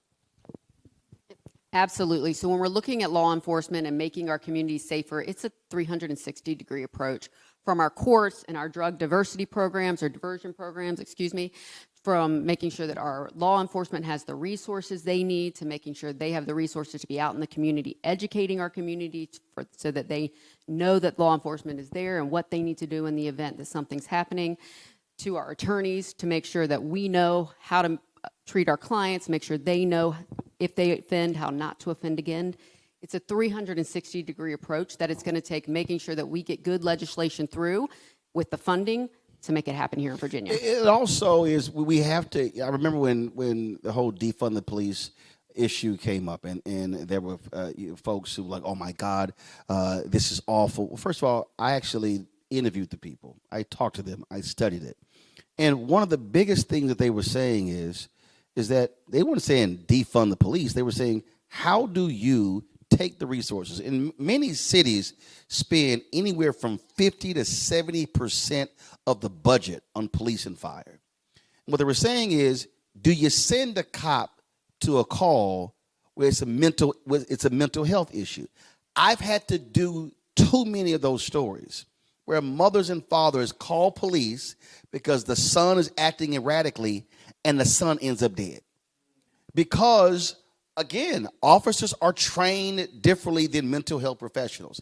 And so to me, that's also how I view public safety. How do we fund when a call is based? I remember Kajima Powell in St. Louis. This happened probably after Michael Brown's shooting. We showed it. It was literally 16 seconds from the moment the police pulled up and the door opened to the first shot fired. It was 16 seconds, and the call was, there's a crazy guy out there with a knife. And I think it was like a butter knife. He's dead. And so that, to me, is how I think we have to be redefining public safety in terms of how do we spend money on resource officers, mental health professionals that may accompany a police officer where they are dealing with something first before law enforcement steps in. Absolutely. It's something where we're going to have to train our 911 people who take the calls to make sure that they can relay that to the police. Hey, this may be a situation where a mental health officer has to go. And in addition, provide more funding so that we can have multiple mental health resource officers on every force so that they're going to the calls they need to. And even if they don't think it's a mental health call, going just to be sure. Because mental health is a real problem in this country. It's a real problem in Virginia, and we've got to make sure that we're hitting it head on, providing more resources, more beds, more places that these individuals can go that's not treating them like a criminal, but treating them like a person. I mean, unfortunately, that's the case. I can't remember his name. It was in Dallas. The mother called and she said, I can't do anything with my son. The police will show up, and he's literally sitting here playing with a screwdriver in his hand. And they say, put it down, put it down. The guy was like, put it down, shot and killed. I played the video and I'm like, he's dead. And that mother, and this is the thing, Delegate, why this is so important. So you now have black families. When that happens, they like, I can't call the cops. Because if I call the police, my son might end up getting killed. I brought up Sonia Massey earlier. Same thing. She called the police, said there was a prowler.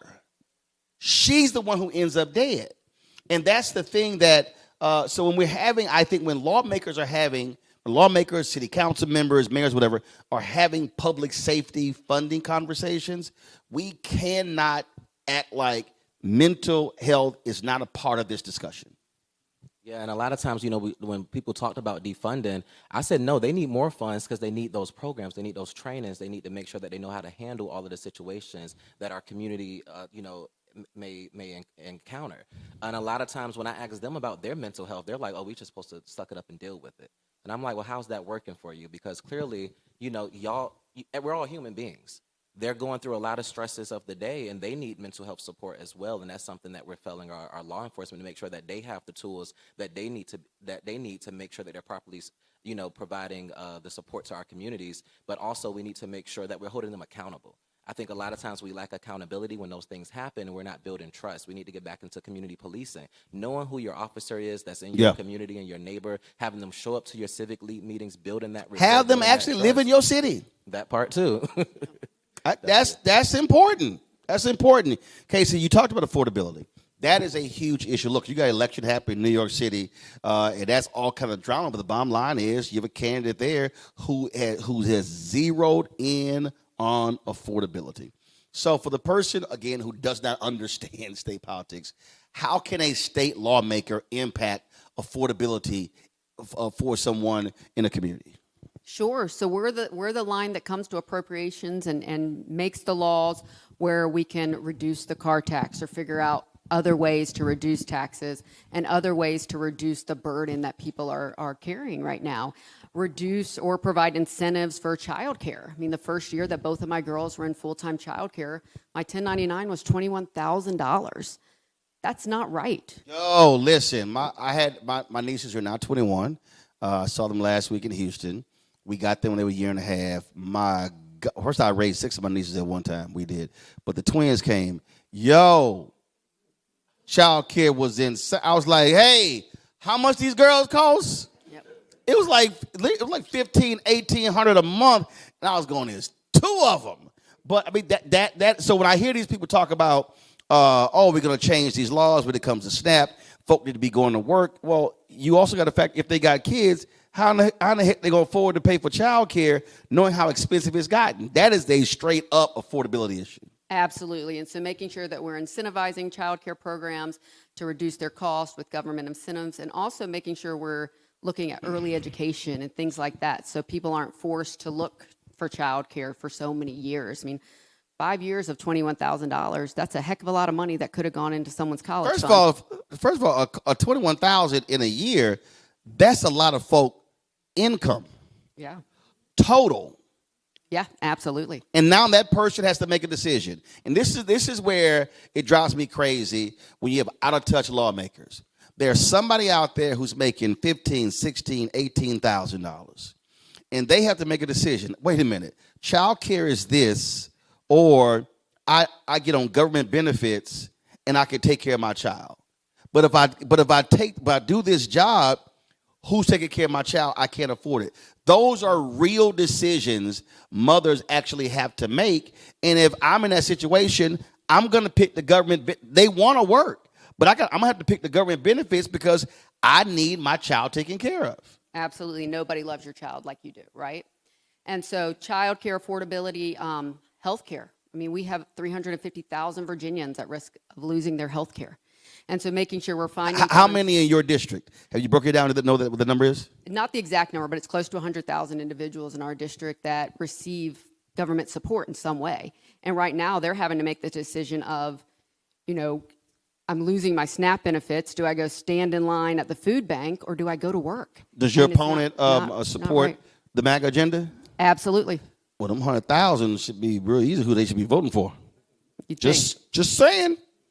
And then just to piggyback off of that, I think we have to talk about housing affordability as well. So we have skyrocket rent that's going up. We're not getting no extra square footage. We're not getting no upgrades in our places, but yet rent still goes up. So one bill that I've been pushing for 4 years is anti-rent gouging, to give the localities a tool in their toolbox to say, hey, if you're going to raise your rent, we want to just make sure that you're raising it fairly, because we're seeing 10, 20, 30, 40% increases going up, but still people are living with slumlords. So we got to address the affordable housing issue. We're in a shortage. We're 300,000 houses short of affordability houses in Virginia. So we have to address that concern, but healthcare is a huge concern. I'm happy that we have mobile maternal clinics coming out to Franklin and Isle of Wight to address some of those, the black and brown issue with mortality rate and infant mortality rate. I know Delegate Hayes has been championing that bill as well for implicit bias training in our hospitals. That bill sadly has been getting vetoed, so I'm happy when Abigail wins tomorrow, we'll be able to get some good legislation signed. And again, when you have these anti-diversity, equity, inclusion people who don't understand, that issue of doctors not understanding and listening to black women is real. They cannot explain why black women are dying at a rate 3 times higher than white women during childbirth. And it is not also about income. Serena Williams is married to a billionaire, and she got 300-400 million herself. She almost died because her doctors were not listening to her about her pain. I mean, so that thing is real. And so when people say, well, we don't really need bias training. Oh no, actually you do, because that's how real that thing is. Is there anything state lawmakers can do to stop the corporate ownership of homes? Because that is estimated by 2030, 40% of homes in the country will be owned by Wall Street. And they don't want to sell homes. They want folks renting. So I'll tackle it. My anti-rent gouging bill is actually carved out to make sure that those type of developers are held accountable. And a lot of times when we have bills that address rent or housing, a lot of times there are carve-outs for them, and that's how they're able to have these shell companies buy 3 or 4 homes and just keep it as a small business. Man, I've been getting text messages, I swear, every day for the last 5 years trying to buy my house in Texas. My parents live in my house, and I'm like, no, stop texting me, stop calling me, I ain't selling. So we have to have better consumer protections around our home ownerships to make sure, because that's what's causing the skyrocket of our lack of affordable housing, because we're having that monopoly. Like you said, Wall Street is now buying up our neighborhoods, and we have to take control of our community. Kacey, also one of the things that have, listen, I cover city government, I cover county government, and I remember all these developers coming before the city council, county government, we're going to build mixed housing, affordable housing, and the elected officials always get excited by, they're going to be anchor stores and restaurants and shops, things along those lines. And then, and I'm sitting there covering this, and I'm going, who can afford that condo? I remember I was in Chicago, and I was driving around with a banker, and I said, I just need you to explain to me. It ain't enough people to afford all of these $600,000 to $1 million, $600,000 to $1 million condos. I said, can you tell me where these people are? And of course, when the housing crisis hit, we saw what happened there. That to me is also something that lawmakers have to deal with. I get being excited with the glitzy stuff, but they're trying to go after high-income folk, and that's not where the housing shortage is. How do you deal with that? Well, I think it's a multifaceted issue. Right now, Suffolk is one of the fastest growing cities here in Hampton Roads and in the Commonwealth. So you already see what's coming. Yeah, and we're having a lot of developers come in there and say, "Oh, we're building affordable housing." I'm Lying. like, what do they start at? They're like 500,000. I said, "Who's that affordable for?" Start at how much? 500. That's what I'm talking about. And then they're also not taking into consideration the communities that was already there. So a lot of times they're not properly doing environmental impact statements. Nope. The runoff that's coming from the new developments are going into the old developments, and now I have people that need a boat to get to their front yard. So it's just, we have to hold developers accountable, and we want growth. We don't want to stifle growth. But you we just need to can't still give them start. massive tax breaks just to be able to say, "Hey, we got new development." Exactly. Same. We, right now, Chesapeake and Suffolk are growing so fast, and the cities, they want to approve the development because it's more money in their pocket, right? But they're not building the schools to keep up with it. They're not making sure our roads are safe. They're not looking at the type of development that's coming. And so it's a matter of putting the pressure on our local cities, Chesapeake and Suffolk in our case, to make sure that before they're approving these projects, that we have the infrastructure to support it, and that these projects are something we need. We don't need another $550,000 home in the Deep Creek area of Chesapeake or in Grassfield. We need a $250,000 home that someone who has come here and is raising a family can afford, right, and can stay here and wants to stay here. And I would just piggyback to say, a lot of times when we see this development, a lot of marginalized communities stay behind. When you go right up the street to Pewsville, they still have paper roads. They don't have correct flood mitigation. But you go around the corner to Harborview, and it's all did up. And none of those resources are going to those black and brown communities that has been there for decades to make their way of life better as well. So we have to make sure we hold our local officials accountable. Make your final case to voters why they should vote for you. Sure. So, as I said earlier, I'm running in the 89th district. I was born in this district. I was raised in this district. I love this district. I came back in 2012 and started my own law practice because I knew my job was to give back to the community that raised me. And now, 13 years later, I know my job is as a delegate to give back to the community that raised me. My husband was actually born and raised in the Suffolk part of the 89th district. And so together, we just want to make sure that our district has a voice and that we're putting good legislation through to protect Virginia. And you should vote for somebody with an ankle tattoo. What's the tattoo? What is that? So actually, when you talk about reproductive health care, both of my daughters are the product of in vitro fertilization. And while we were going through in vitro fertilization, we lost 9 embryos. And so the birds you see are one are for each embryo. And then the infinity symbol is whenever I tell my daughters, I love you, they say, I love you more. I say, I love you the most. And then they say, I love you infinity. So it's for my daughters. Then when her daughter do something wrong, she's kicking them like, I love you. Yep. Like, get yourself right. I also do have Ruth Bader Ginsburg's tattoo, descent collar tattooed on my arm. Okay. All right, look at you. All right. Tatted up delegate. All right. With a nose ring. and the nose ring. Was there? My nieces got like 2 of those. I'm like, Lord, y'all get one more, I'm gonna cut you. Nares, go ahead.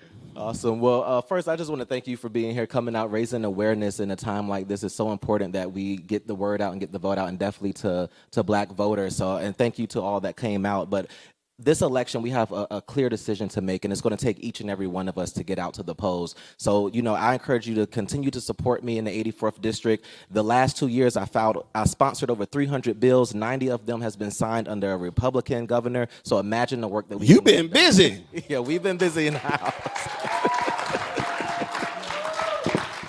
And I go to all parts of my district, making sure all voices are heard. Whether you voted for me or not, I have lent an ear, and I have worked for everyone in this district, from the farmers to the workers to the veterans to the federal workers. Everyone in the district, because it's an hour just to drive through my district, and it's very diverse. And that's what we need. We need people that's going to sometime, fight for the good fight, but also can put politics aside and listen to the voters and the constituents of our community. So, and I just want to continue to be that fighter for you all. All right, folks, put your hands together. Kacey, Carnegie, Nadarius, Clark, I appreciate it. Thanks a lot. Thank you. Good luck. Thank you. All right, thanks a bunch. Let's bring on up our final guest, Sheriff David Rosado, Chesapeake Sheriff's Office. Matt Hamill, Commonwealth Attorney, Chesapeake. Narendra, please, Commonwealth Attorney out of Suffolk. The Chief of Police for Suffolk is here. All right, let's see. Do we have? Okay, hold on. Oh, do we have? Y'all might have to share a mic. Sit down. Take your seat, sit down. Okay, we got over here. All right, so we'll come on, take a seat right here. Take a seat. Matt, David, we'll just have you stay right there on the end. Take a seat, David. Come on. Take a seat. Then y'all share a mic down there. Let's talk about, we've heard the candidates talk about criminal justice reform. We talked about resources for law enforcement.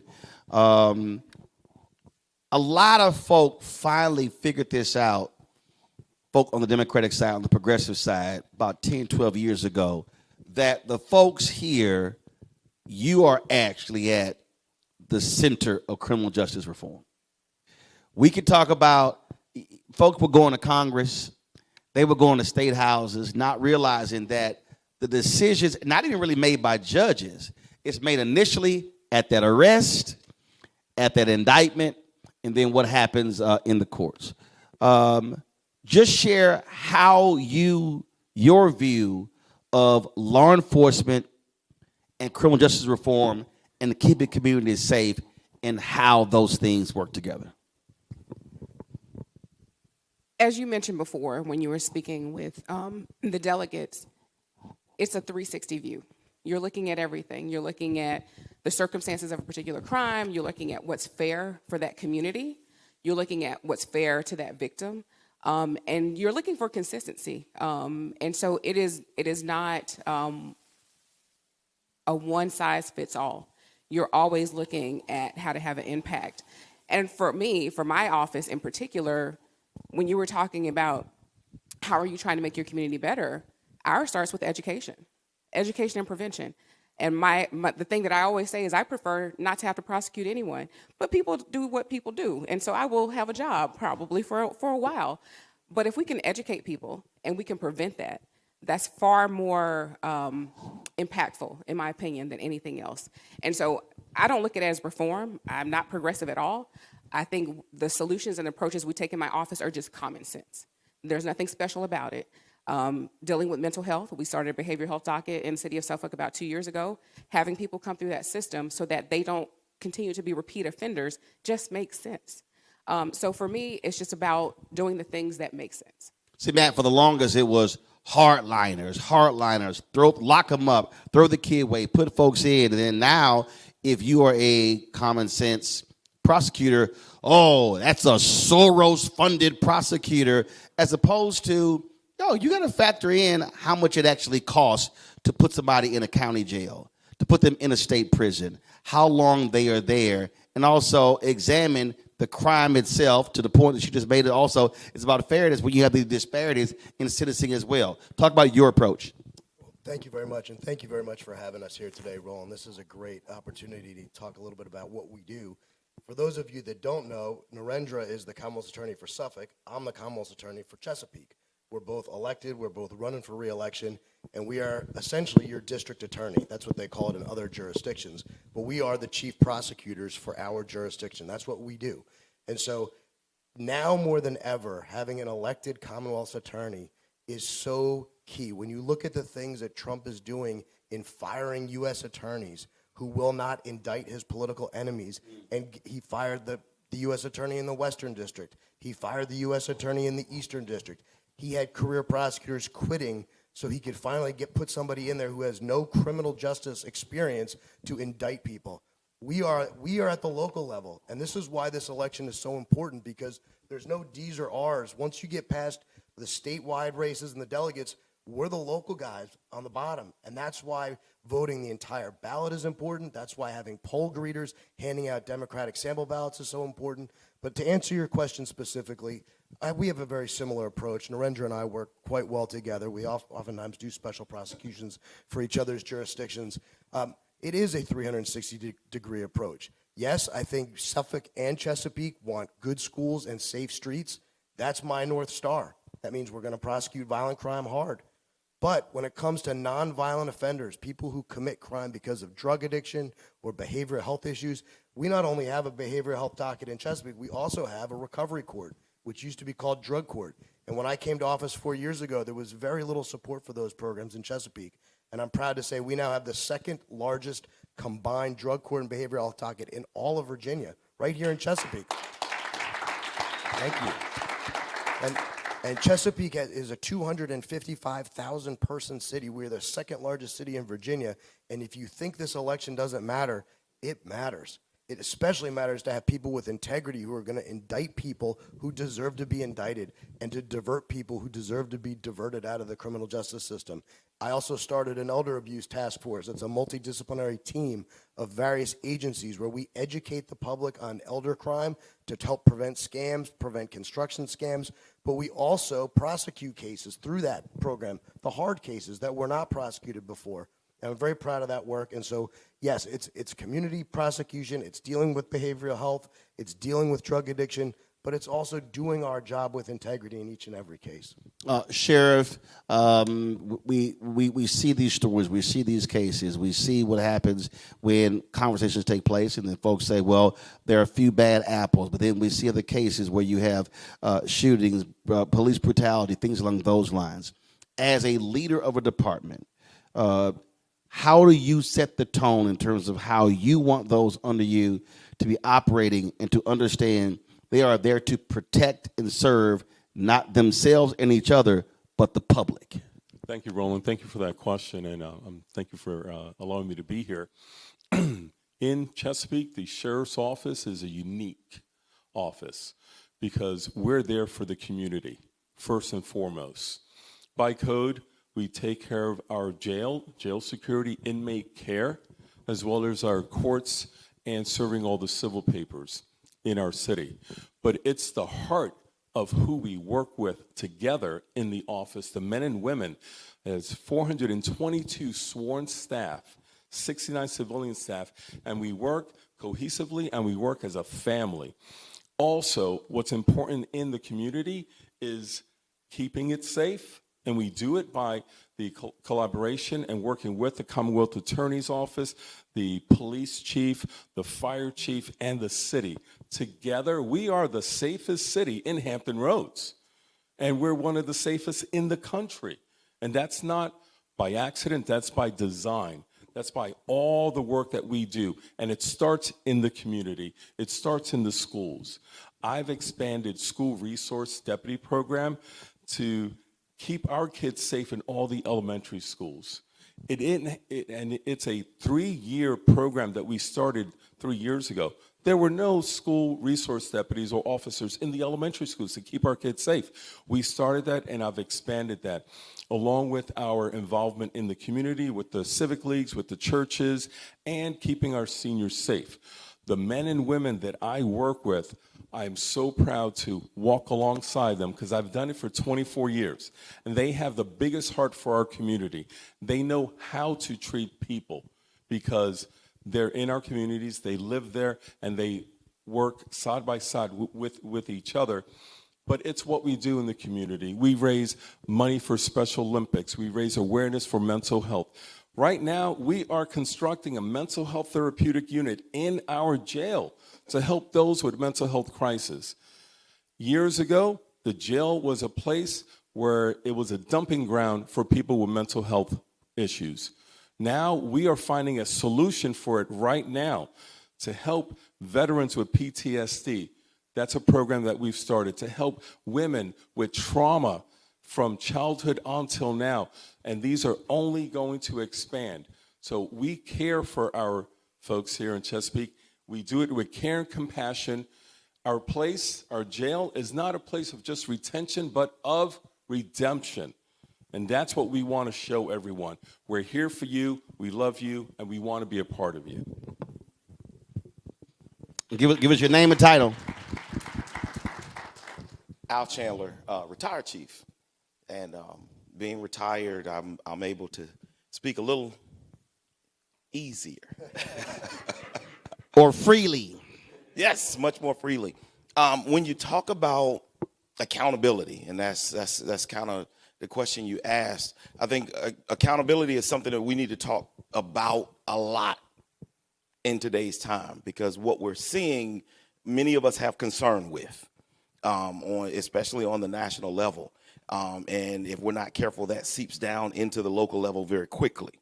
But we have a lot of excellent law enforcement professionals in this area. The law enforcement community that we have, I know very well. I know the agencies in this area, and I know the leaders in this area, and they do a very good job trying to foster that environment. But we cannot afford to let up. One of the biggest things that we have to have is that continued community engagement. We cannot lull ourselves into this feeling of it'll be all right. Because once we get to the point where it's somebody else's problem, then it begins to spiral out of control. The community has to continue to ask what is going on. The community has to continue to find out what is happening, why is it happening. The community has to continue to be engaged with what's going on in their local police department, and police officials and law enforcement officials have to continue to be out and in the community saying, hey, this is what we're doing. These are the programs that we have. These are the things that we're doing to make sure that we have a handle on crime.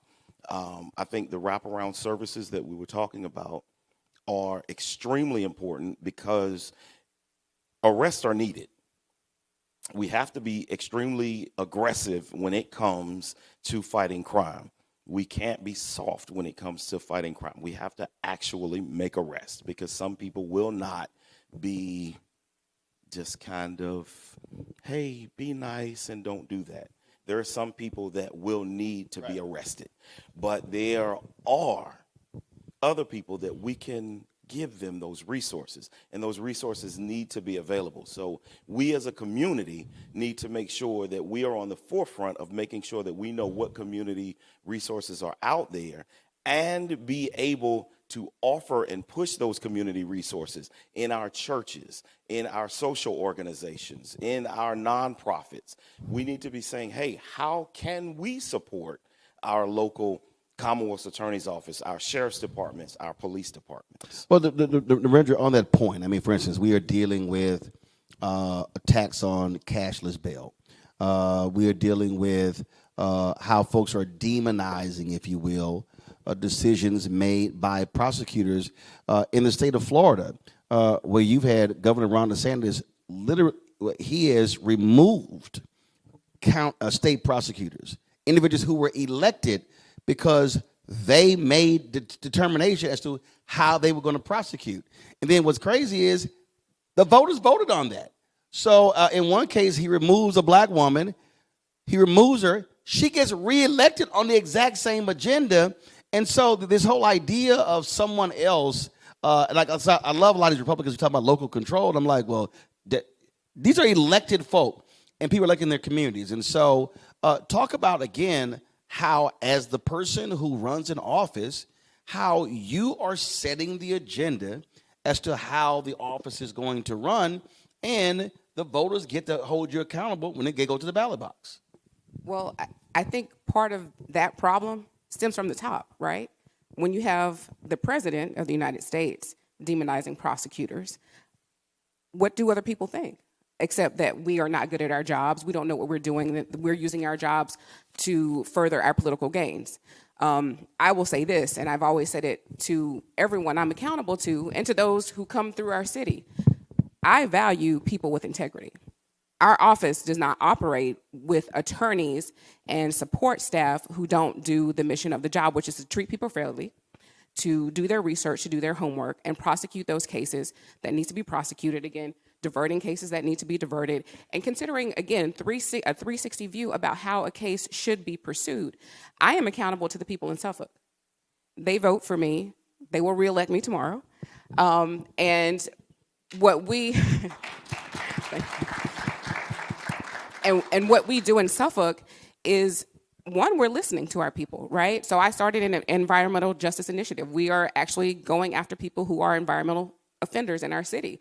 That came as a direct result of my citizens saying, "Oh Lord, the Trump folk, we coming after you." That's that DEI stuff. They already are. They already are. It's fine. As if that's not real. But go ahead. I'm Correct. sorry. Yes. Correct. I mean, but I think it was the bishop who said before, people have to have a backbone.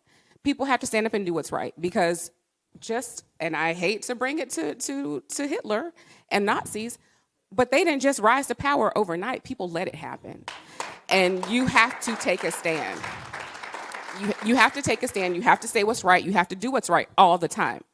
All the time. Not when it's convenient, not when you don't have something to lose. Right. We all have something to lose, right? So we're going to do our jobs all day, every day, irrespective of who comes through our courtroom, irrespective of what political party or affiliation or religion, because that's what we were called to do. That's our job, to treat people fairly and equitably through this system. So our victims, our defendants, our attorneys, even the ones we don't like, all get treated fairly, because that's what we are supposed to do. So the only way to overcome that with people who may want to impede on that power is to keep doing what we do. Because just like the prosecutor in Florida, she got reelected because she did her job.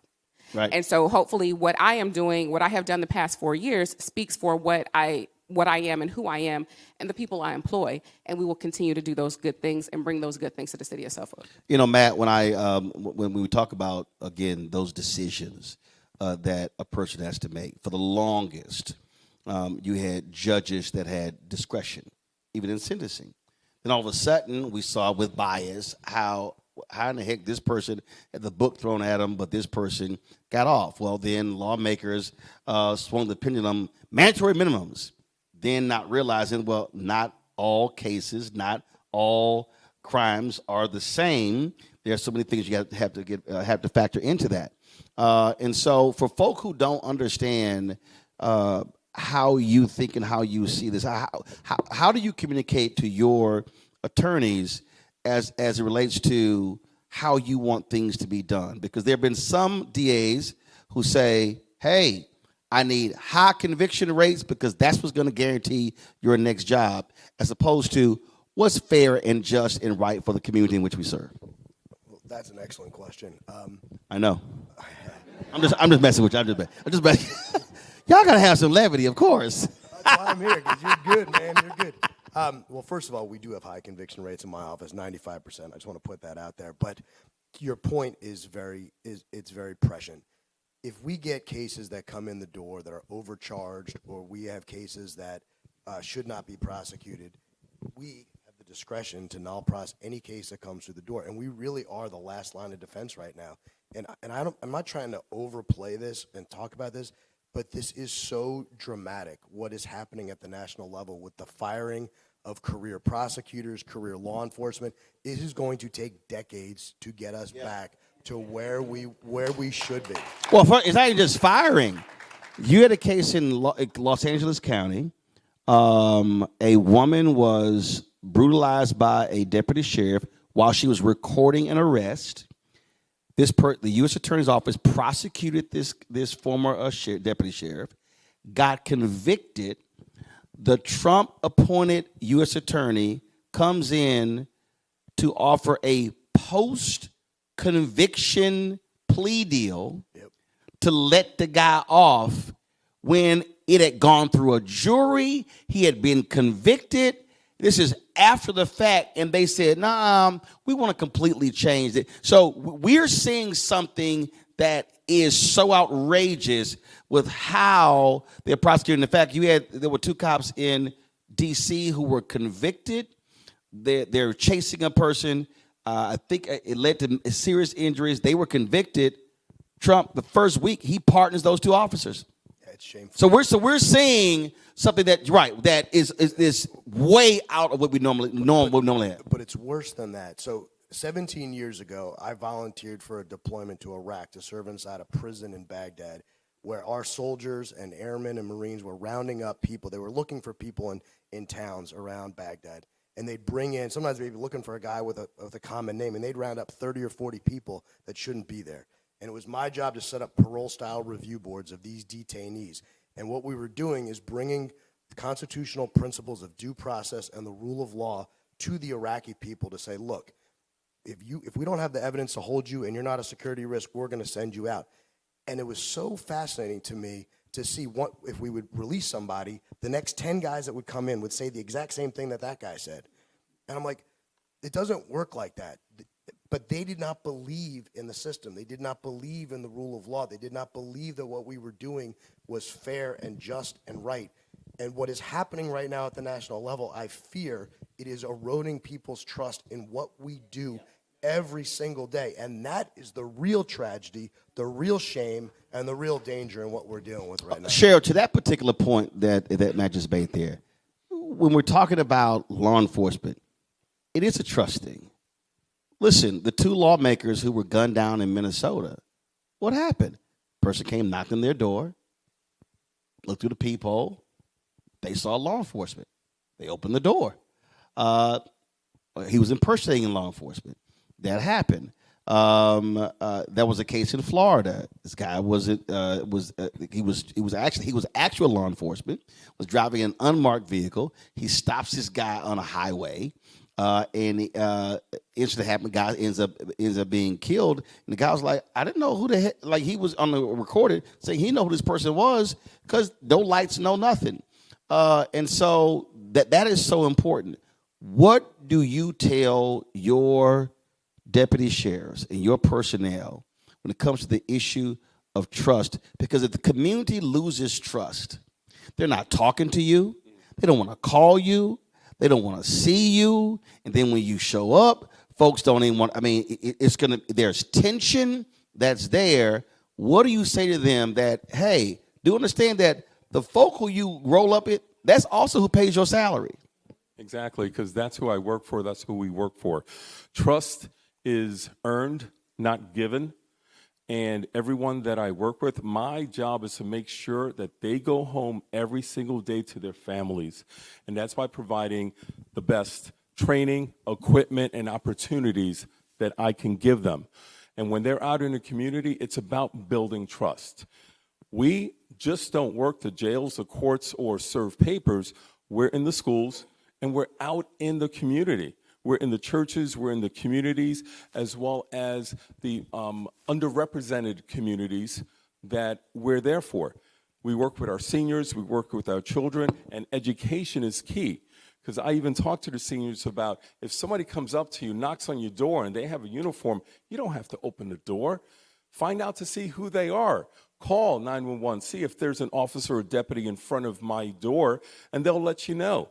Because it's about trust. We have built a trust here in Chesapeake.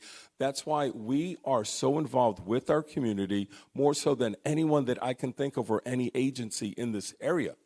Because we're there. We do free football camps for our children every year. So we have the parents coming in year after year and saying, thank you so much for providing this opportunity to getting the kids off the streets, off the couches, and doing something productive with us.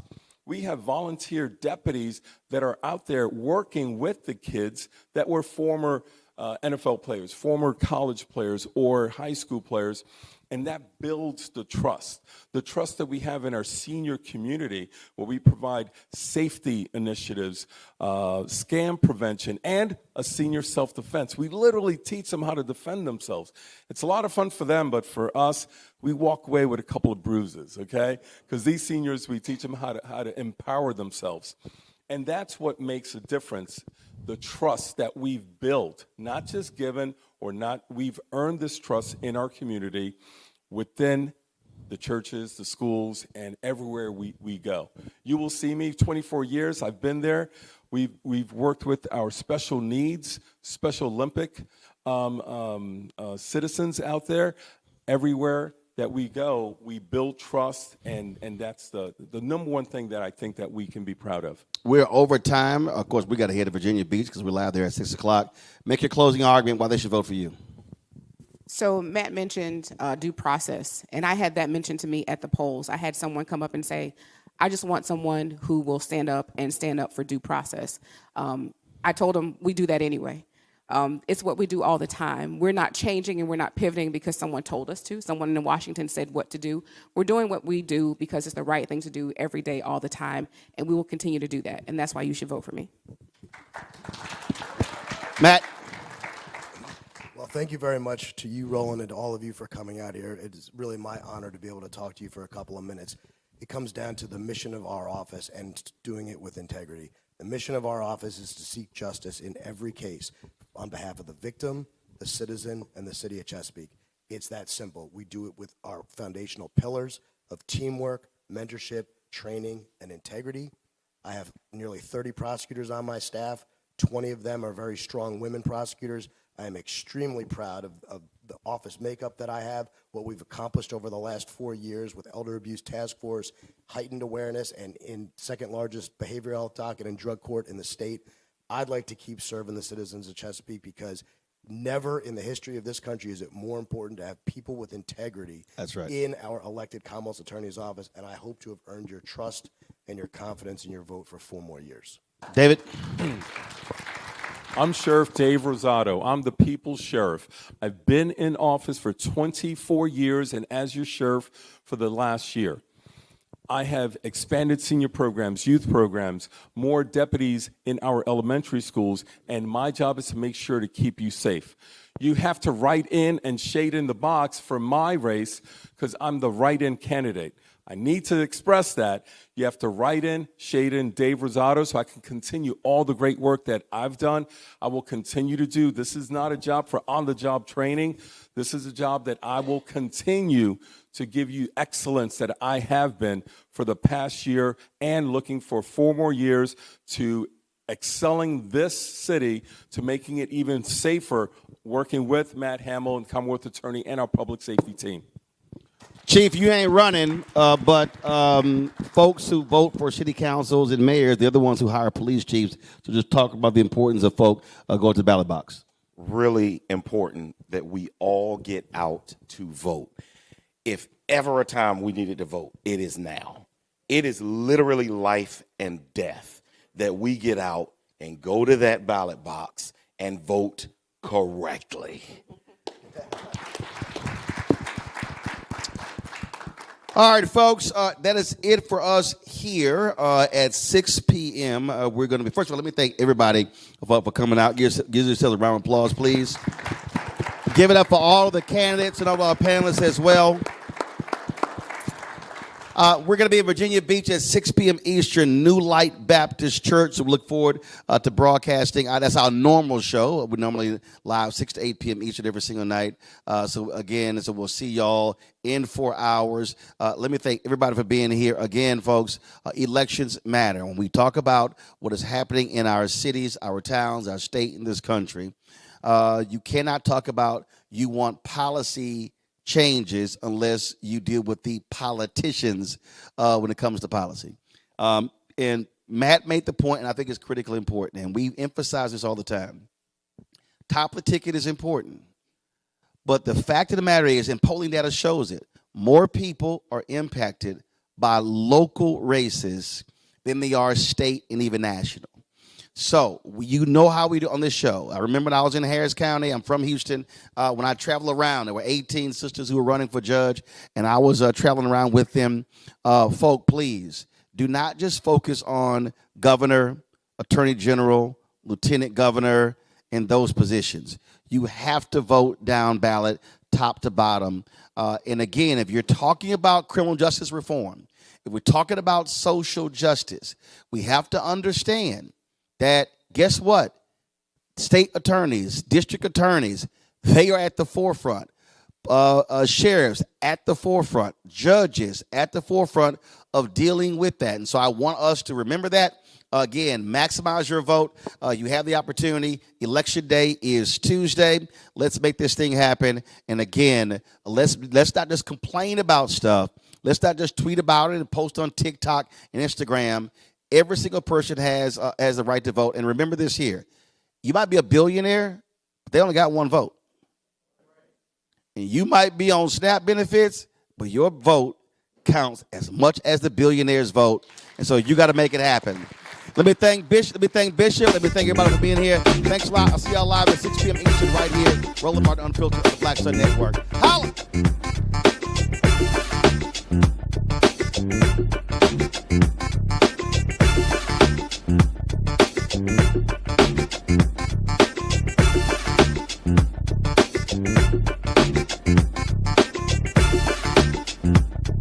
Thank you.